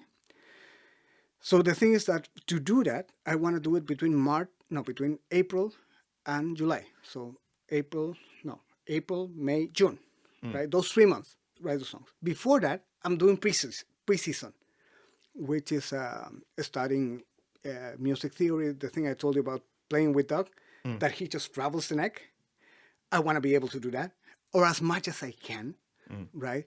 I'm getting my recording chops better, right? Because, yeah, I can mix, but not well, right? Mixing's hard. And it takes me a long time, right? I'm the same. So if I want to do that volume, my process has to be flawless. Yeah, and your criteria, you almost need to like find a middle ground of your criteria of like, okay, I can't, if I spend too much time on the mix, like now I've kind of ruined the other process of actually my purpose of doing this in the beginning. Exactly. So if I spend 3 days on a mix, it's like clock is ticking, right? So it's like has to. So for instance, one thing I'm doing is a set of plugins, and that's it, right? With the music I'm consuming, I have a playlist. I downloaded it. That's it. No other music gets into my brain. Because otherwise I would listen to something. It's like, oh, that's cool. I'm going to go in this tangent, and I like totally fucked up my process, right? And it comes because you were kind of mentioning that you were like getting back to your vocals. Yeah, I'm trying to get back. But so like you preparing for something, or just like you want to get the muscles back in shape? I do. See what I mean? Both. So I want to get back in shape, but I also would like to. The last year and a bit, I haven't really done much music. Been very focused on doing this, a few other things, which has been great. But I'm like, what about that thing? You know, that was like that I did my whole life, and I just kind of put on pause, and I started missing it, which was great because I don't want to use the word burnout, but I just pushed myself so much on the dream or what I wanted with music that I kind of ended up being like, I need to stop. What was the dream? Can you like? Yeah. The dream was to be for me, it was to be a creative musician full time. Okay. That was the dream. And then I used to think that being in a band was going to actually complete that dream. That's what I used to believe. But unfortunately, with how things went, with projects, it just never really ended up that way. And I realized that turns out my dream was, what I really wanted was I want to do my own thing. Okay. And I think you probably a bit like, you want to do your own thing. You want to do your videography. Yeah. You want to do your recordings yourself. You've got this documentary, but it's on your terms. Yeah. It's on your record. I realized that's what I wanted. Did you find, because I've had this very harsh conversation, and I get my fatherly muscles when I talk with the musicians, which are all like 20 years younger than me. Yeah, I'm 30, by the way. So cool. So did I at one point, or maybe you haven't, take money out of the equation? When did I take money out of the equation? So it's like maybe you haven't, right? Because you say I want to do music full time, which means money is a concern. Correct. Right? Yes. Do you still have it like that? It's like, okay, I want music and the creative endeavors to be my source of money. Or maybe you think like, I actually prefer money not to be a consideration. I have my day job I can do. Yes. So that kind of came about probably not that long ago, like late 20s. I started thinking like that. But then it was also like, well, what do I want music to be in my life? Cool. Because I did the cover band thing for like about 2-3 years. That was that was a great experience. Okay, was it like enriching? Because some people love it. No, okay, I hated it by the end. Okay, cool. I was getting wasted at gigs. No, not cool, but I understand. Yeah. It was a great experience, but by the end of it, I was over it. But what happened was for me was I just had gone so far down the rabbit hole of my music path, and then it kind of would just always hit this kind of wall or barrier, whether it be with money or be with a band or something. Cool. And it was very hard to continue in the way that I'd wanted to continue. So I needed to kind of like reassess everything. And my reassessment was, which I said before, I actually just really want to do my own thing. Okay. And with music and that, it's like, well, if it's a career, are you making music to make money, or are you doing this to make money? Because if that's the case, then, music teacher, you should start moving into, what was the other thing? Cover band. Production. And then, production, recording music, and then, then you're doing your music as well. And I was like, well, I'm not that interested in that, for me. I like the making the music part, and I tried my sort of shtick at everything else. For instance, production, right? Do you get excited about that, or it's just a chore that you have to do in order to get your music? It's a chore. Okay, cool. But it's funny because I studied it when I left high school. I went to SAE, did a diploma in audio engineering. Nice. And it was great. Awesome course, learned awesome stuff. I wouldn't be doing this podcast if I hadn't done that. So it's been incredibly valuable. But to your question, do I really enjoy it? It's like it's kind of like dishes. It's kind of like I have to do it. It's kind of like I can't do this unless I know that. You know what I mean? Like same way. So I imagine you might have that maybe with some of the stuff with film and stuff. It's like I need to know this stuff, otherwise I can't do. I'm like that with color correction, man. Yeah, I bet it's like I have to do it. I'd rather not, but I have to. Yeah. So that's kind of how I view, like some of that production stuff. But now I'm kind of at a point where I'm like, I'm not even. I want to get back into like creating some music again because I've been the last few years done a lot of different things, and I've kind of come back and I'm like, okay. Everything's kind of working nicely now. Podcast is moving along, episodes. I've got my process, my workflow, meeting great people like yourself. Awesome. This is great. I've seen your interviews. So like your jobs are good. Thank you, bro. So I'm like, this is going great. And then like my work stuff, moving along well. Got a good relationship with my missus, yada, yada, yada. And now I'm like, now I have like mental space to kind of come back. Dude. Yeah. It's like, because I've seen... different types of artists. And one is like the tortured artist. Like, my life is shit. I need to do music to express it, right? Or as a refuge. Yeah. And some artists like us, it's like art is just an activity. Once everything else is kind of solid, now I can do art. And some people are like, no, art comes from like angst, so everything has to be shit, and then the art comes out.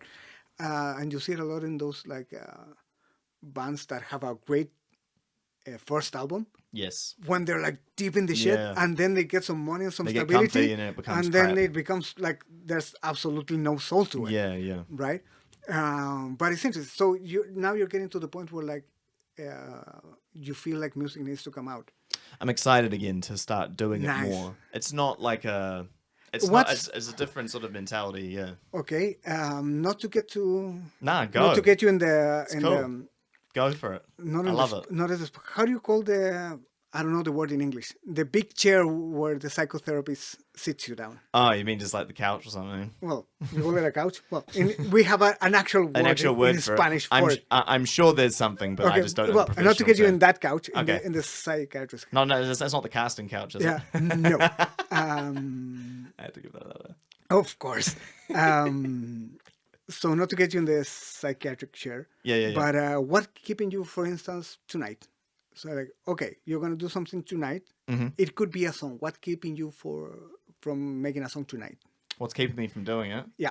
From starting like as soon as you have a minute time. of. Yeah. Yeah. What's stopping me? Nothing's really stopping me as such to make things. It's just like, where am I at with thinking about...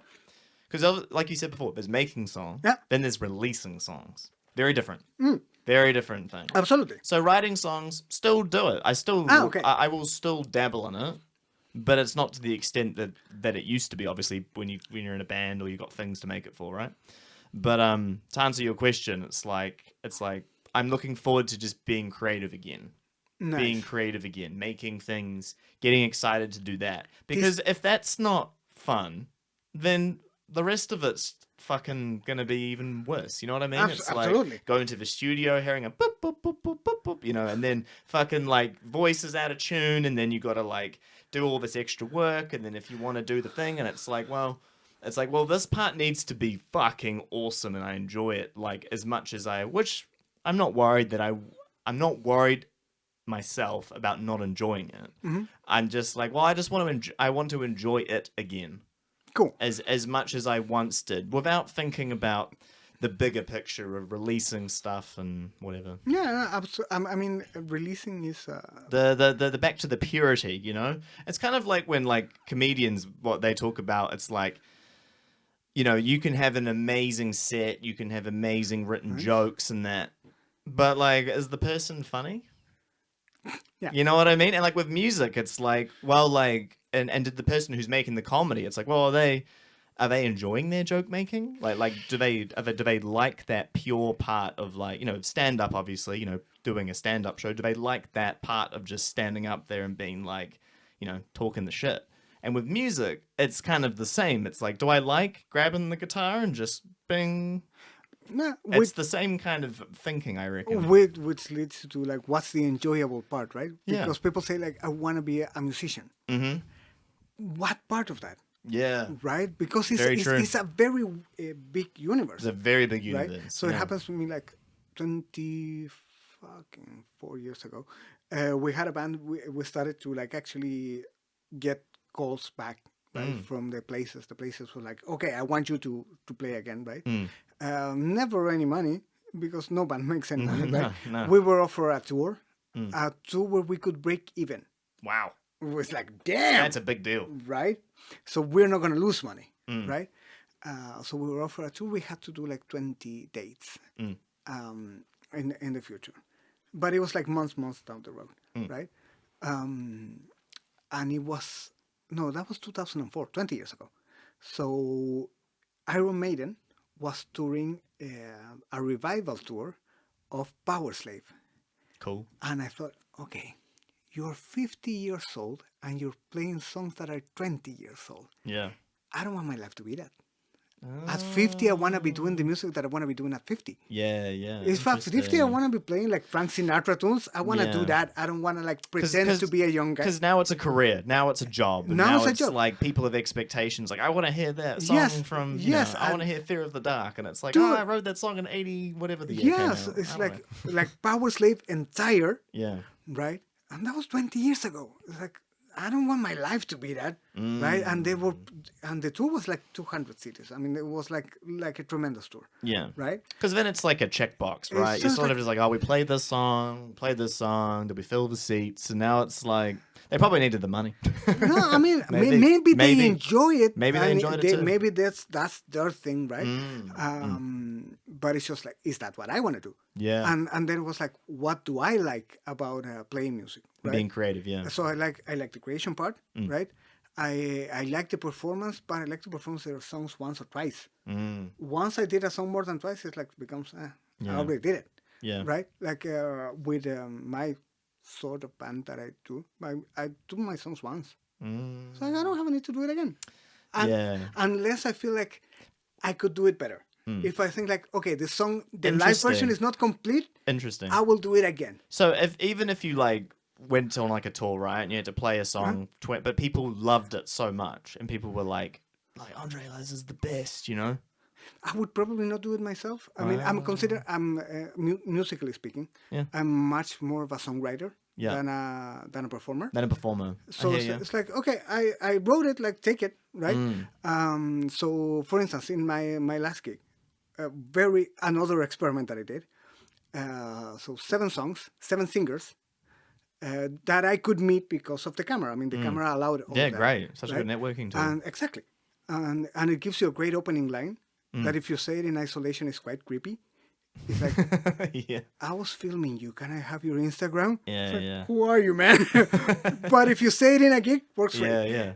Film away. Yeah. In a gig, works great. In the street, it would be like, who are you? 7 songs, 7 singers. And I didn't play. I filmed it. I straight ahead did the gig for filming. And I designed the songs for filming.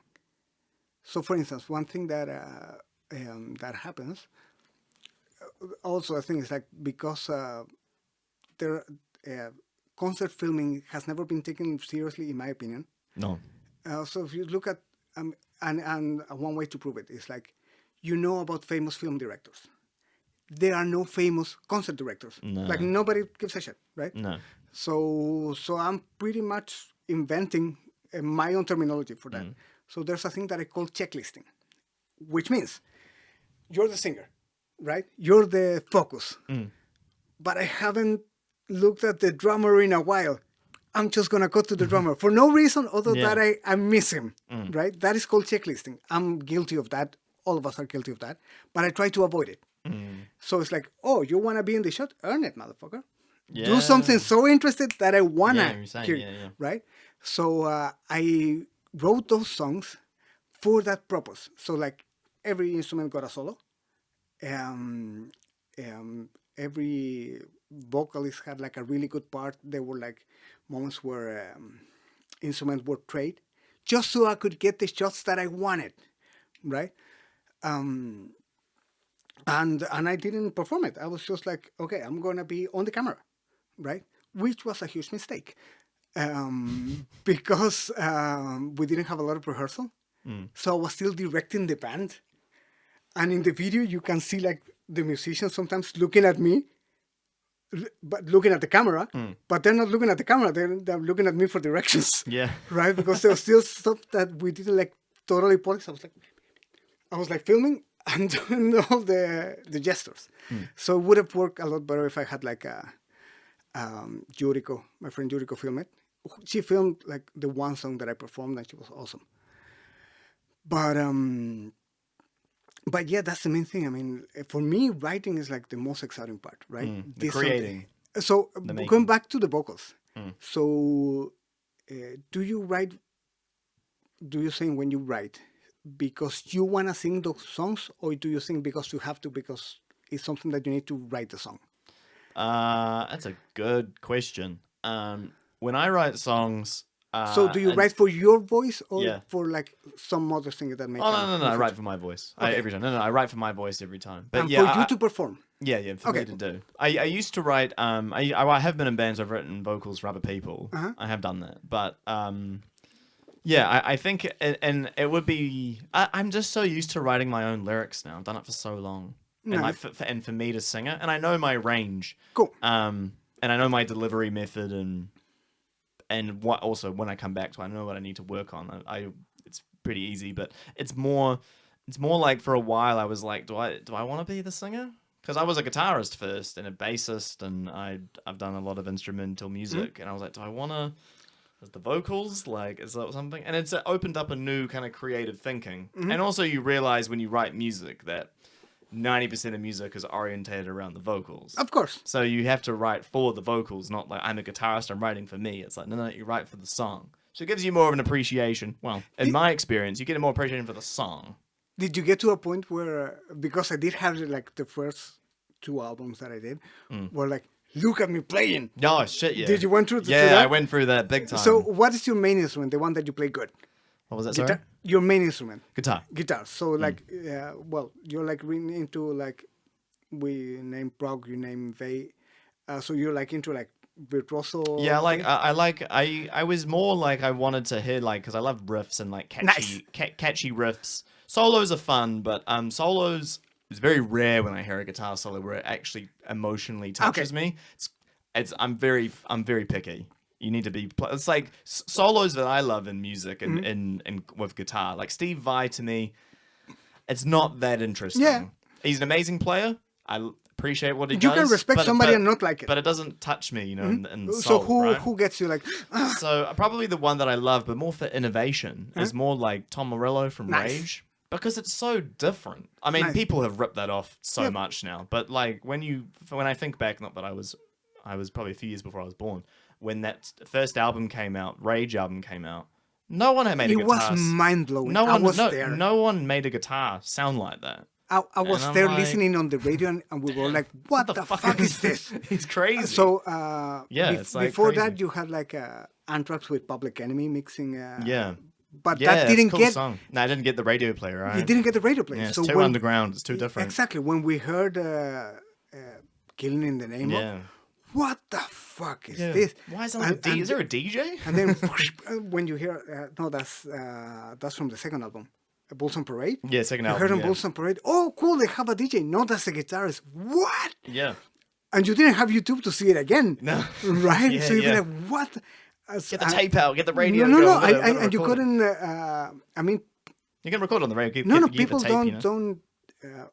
That's again back in my day. Even I did.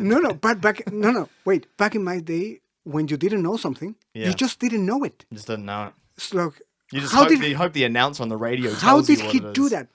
No fucking, and you just stayed forever not knowing. Now you go like, how does he do it? Yeah, it's so easy. Yeah. So, dude, like a lot of my friends who are like 20 something, have never experienced ignorance, like Yeah. permanent ignorance. Yeah. I don't know how this is, and I will never know, or I will have to go to the library to find out. Yeah. Right. And hopefully they have the right Yeah, book there no, to find and especially with like this kind of like artist stuff, who's not going to write a book, you just didn't know, right? How when Van Halen did Eruption, Yeah. 78. How do you make a guitar sound like that? What the hell's going What on? is For that? like years, people were trying to do crazy stuff, right? Now you're just like, oh, how does that do? Yeah. I remember the last Deep Purple album, like 2022, the last one that I heard, really good, really good. And it's like, oh, those are really nice chords. Like 2 days later, somebody had like a breakdown of the whole thing, right? Like a lesson. That didn't with tabs. exist. No. And so, like, so okay, so you like Tom Morello, that part, right? Yeah, I enjoy like some of that innovation, but like for like a guitar solo to really What hits you? The riff? hit me in it's the riff. Okay, like Yeah. what? Just What riff? Oh, well, I think of that. I suppose like, well, my favorite band I mentioned on here a lot is Inner Shikari. They're like a band from the UK. Okay. Sort of like hardcore with electronica. nice. Really cool. But they have one song, their most famous song, Sorry Not a Winner, and that riff is just one of the best riffs I've ever heard in my life. But the reason why is because it's so fucking cool. It captures that time period it came out really well. Nice. And it's just really fun. So there's kind of like variations of other songs with like awesome riffs like that. Parkway Drive's a pretty heavy band, so they got some, especially in those early albums, just some awesome albums. Awesome riffs, I mean, and some awesome parts that are just like the way they join them together just really excite me. So for me, it's more the riff. Every now and again, there'll be a guitar solo, but like obviously the classics I can always appreciate. Of You know, course. Comfortably Numb. I mean, right? Great solo. Even like some of the Brian May stuff from Queen, incredible, groundbreaking, of Yeah. course, at the time. But like, do you find guitar solos touch you a lot? Do you get Absolutely. yeah. Absolutely. And I Every now and again, but it doesn't happen that often for me. no, for me, I'm impressed, and sometimes they're really cool, but I won't be like, wow. No, but I go through stages, right? Yeah, so I sure, went through sure. like my John Petrucci stage of like, okay, give me every note that you can in the universe. Shred it out. Yeah, Shred it out, and like put all the notes in like 30 seconds. Yeah. Now more of like, oh, how did you think about putting that note over Yeah. that chord? That just Yeah. blows me. And the one that is blowing me away now is actually a singer. So Chelsea from Skilla, she does some jazz stuff. So she does scatting, like beep, beep, beep, beep, beep. Ah, yeah. And I'm like, mind blowing. I know her from like 5 years. And once my friend Yuriko, who films a lot of jazz, filmed a part of her and a solo. And I straight ahead heard it and I messaged her with the little fragment. How the hell did you do this? It's like, this is impossible to do this. It's like physically impossible to, because she like accelerated the tempo. So the tempo is here. Yeah. She's playing Speed to it this up. clock Yeah. and then come back. Wow. Yeah. And you reverse see of the that. musicians, they're just like, don't lose it. Don't lose it. They're just like sweating bullets.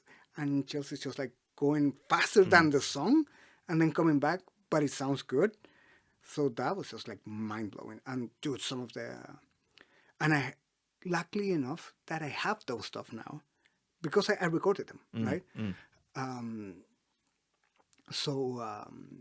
Dude, her students are just like mind blowing in terms of like clarity. What I'm appreciating now as I age is clarity. It's like you tell me what you want to say without missing one, right? Noise is easy to make, right? But for instance, you did the riff.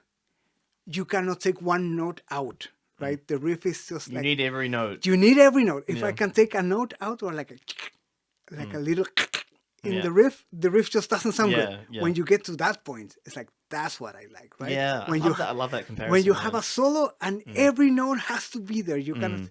And I agree. There's a moment that I like when something is surprising.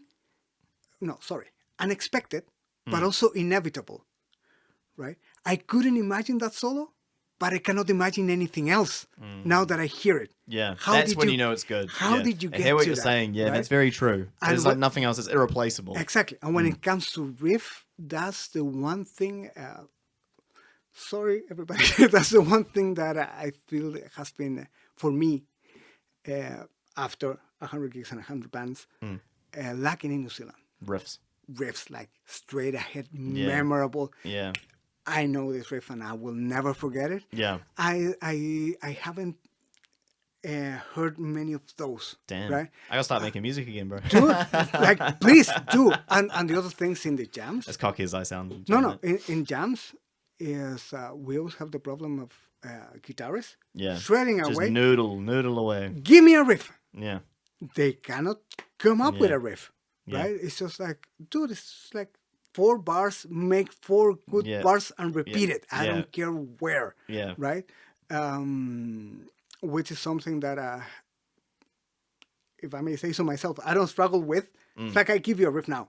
Yeah. My execution is lacking, which is why I'm doing a pre-season now. Right? For instance, I would come up with a great riff, but I would have to do 30 takes. Yeah. Because I'm a bass player. I can think of the riff. But to play it like cleanly and well, you can visualize it. I can visualize what it is, yeah. Right? But to execute it, that was just like 100 takes just to get it. But so the idea is like, now that I'm practicing, I don't know, like at least 2 hours of guitar a day, because that's where I'm lacking. The idea is that once I start actually writing, this is a riff, done, right? I don't know, how long does it take you, or you have to struggle much? To do a riff? Yeah. It's been a minute, but if I remember right... once you know what the riff is. Oh, yeah, it wouldn't take me long. I think I had a few times I have like half of it.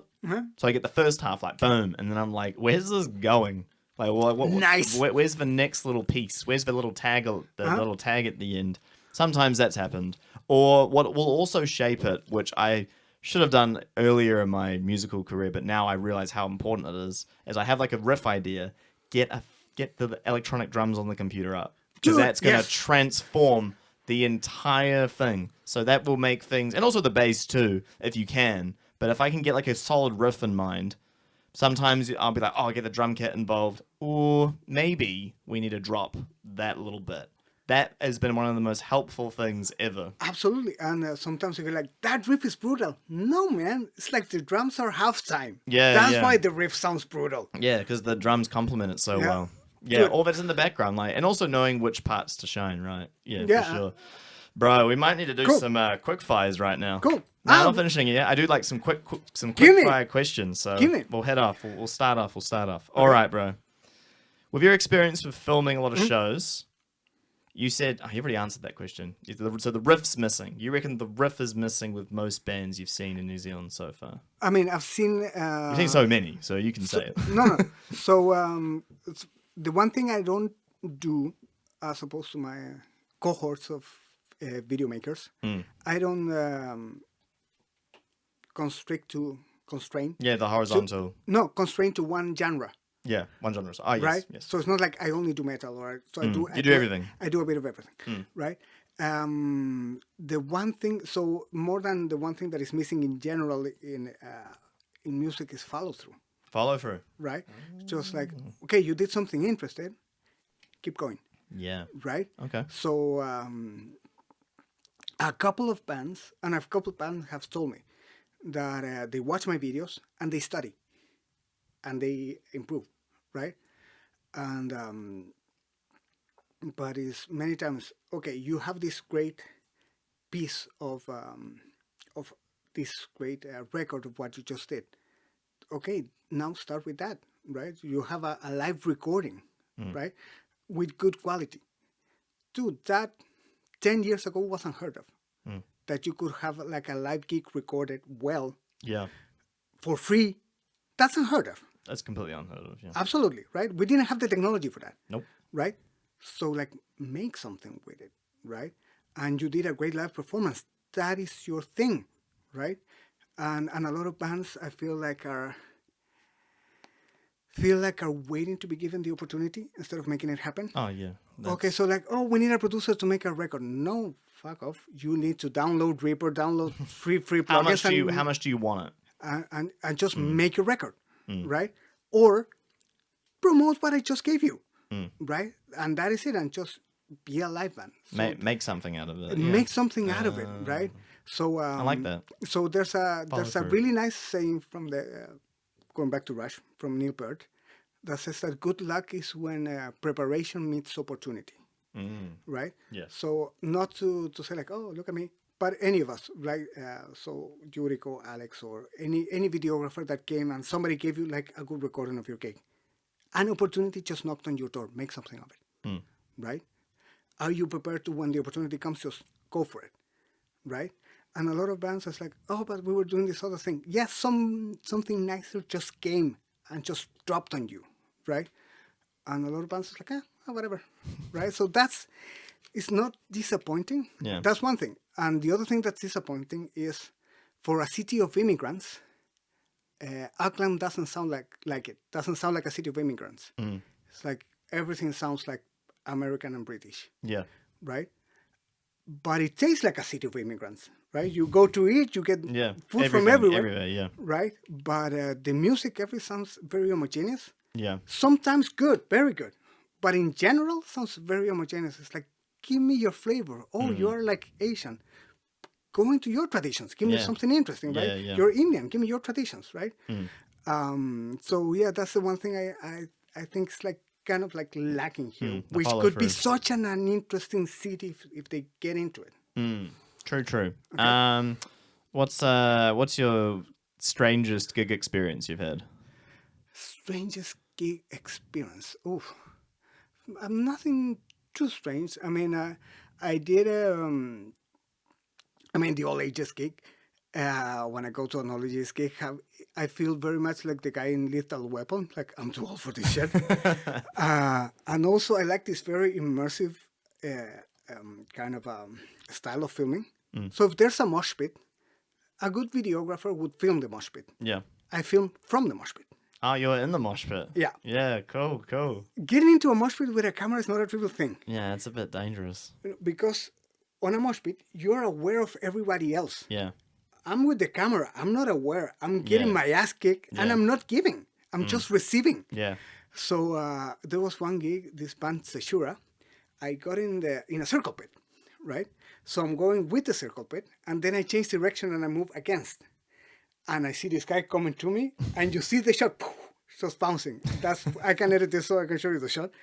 And the lens just like goes like goes away from the camera. Then I put the camera back. That wasn't the strange thing. The thing is that, and I had a gimbal as camera stabilizer. It's just died. So straight ahead destroyed. The metal part is that after that, I just threw away the gimbal and I kept filming. That's cool. Like, that was like hardcore. Like, that's the most hardcore thing. In general... That's pretty hardcore. In general, things are pretty tame, if I may say so here. Oh, yeah, compared to back home in Chile, I can imagine. Yeah, and there's no, like... I mean, some things are very expensive, but things are, like, fairly tame, right? So you don't get, like, people knifed in the parking lot and stuff like that, right? We're very lucky we don't have to worry about that. So it's like, things are, like, pretty like mellow. Mellow in comparison. Comparison to Latin America. Sure. What was something when you moved to New Zealand you found? What was a culture shock? Where is everybody? To begin with. Yeah, everybody says so. Where is everybody? Also, in Chile, we have a thing called street signs, and the houses have number. And to here, I get lost. I've been living here 5 years, and I get lost still, right? Now I stopped taking the bus. I don't drive. So I stopped taking the bus and I'm taking those either scooter? Walking or scooter, just to know the city. Yeah, get to know it. To be aware of where things are, because I get so lost in it. That's the main culture shock. And also, a weird, very particular thing. I don't know if it happens everywhere, just the house parties that have been, that people bring their alcohol. Yeah. And then they take it back. Yes. In Chile, no, you bring it for the house. Yeah. So you bring a 12-pack for everybody, and you leave with nothing. Yeah. I remember I went to a party with a 12-pack of Smirnoff. I drink 2, and then we're going, and my friend, my flatmate goes like, dude, grab your stuff. But that's for the house. No, man, everybody was going to take the shit back. That was like, okay, you people are like funky. And I've heard that before from other people. They find it really weird. Yeah. It's like, okay, that's like it's like, thank you for inviting me to your house. Yeah. Here's like a 12-pack of beer. I'm gonna drink 2, right? And you usually it's like, may I? Kind of like, even though you brought it yourself. That's like, okay. Yeah, I guess that is kind of a funny one. All right, I'll give you a technical one. So I think you can't answer this as well, actually, but I'll answer it again. I'll ask again. What is with doing the filmography that you do for concerts and shows, the organization, the shooting, the post, which part of that is do you find the most tedious? The admin of like organization. Yeah, but especially when because I'm so old school. And I come from a very kind of, I don't want to say like but very respectful culture, right? And I'm very respectful of the art, right? So I always, like, if I'm filming your gig, I consider that you are doing me a favor. Oh. Right? I say like, oh, you're allowing me to create art based on your experience, right? So I'm always very grateful in that sense, right? So if I want to post something, I will ask your permission. I will never. I have in my rules that I can post on Instagram like a short, but if I post a full song, it's with your permission. And a full gig, never. Just straight ahead, never gonna publish a full gig, right? So the admin sometimes is tedious, especially when you have bands that are not really engaged on their socials. So, for instance, when I got to 100 gigs, I did a full list. I called every band, right? And you've messaged with a lot of people. Once you get over 20 people in your DMs, things get complicated. Yeah, like who is who? So when I had to deal with like, I had to go with like Google spreadsheets of like, okay, this band told yes, this band told no. And then you had a band going like, no, don't publish that video because my performance wasn't so good. And like, I just rewatched it again. Your performance is awesome. Don't be such a bitch. Just like publish it, right? I once had the phrase, don't let the perfect be the enemy of the fucking awesome. Because the dude was like, oh, I was a little bit ahead, like 1 bar. It's like, nobody gives a shit, dude. You like nailed it, man. You like blew it out of the park, man. Just like published. That's super annoying. The rest, I'm so optimized by now that things just happen. It's like a muscle. It's just like doing the dishes. It's just like I don't even think about it. Because I do one camera, because I keep my thing. If somebody asked me to do multiple cameras and stuff, dude, I once did interviews, and we did. I was helping a friend with the interviews, and we did 2 cameras, and they wanted me to color correct, and I'm colorblind. Not like black and white. Yeah. But you have that is kind of green blue. Your t-shirt. It's like a turquoise color. Yeah. That looks green to me. Oh, right. And you sit on the grass. Yeah. On the grass. It all looks the same to me. So they say like, oh, the color temperature is wrong. It's like, I cannot fucking see it, man. It's like, what the hell do you mean? To me, it's like straight ahead, color blind. Like, come to my house if you want. Like, that shit gets annoying. Which is another reason why I don't charge, because the admin would be like so freakishly. Yeah, that will be tough. Interesting. Yeah, that would be tough. And I'm also very short-sighted. I can barely focus. Nah, you focus pretty well, bro. You got your things. That's what matters. You got your passions. You got the things you're focusing on. I just make it work regardless. Yeah, that's what we got to do. Exactly. Oh, thanks so much for coming on, man. I really appreciate your time. Very interesting, my brother. And I wish you the best of what you're going on, and we'll catch up again. Cool. Thank you so much. All right. Thanks, everyone, for listening. Thank you.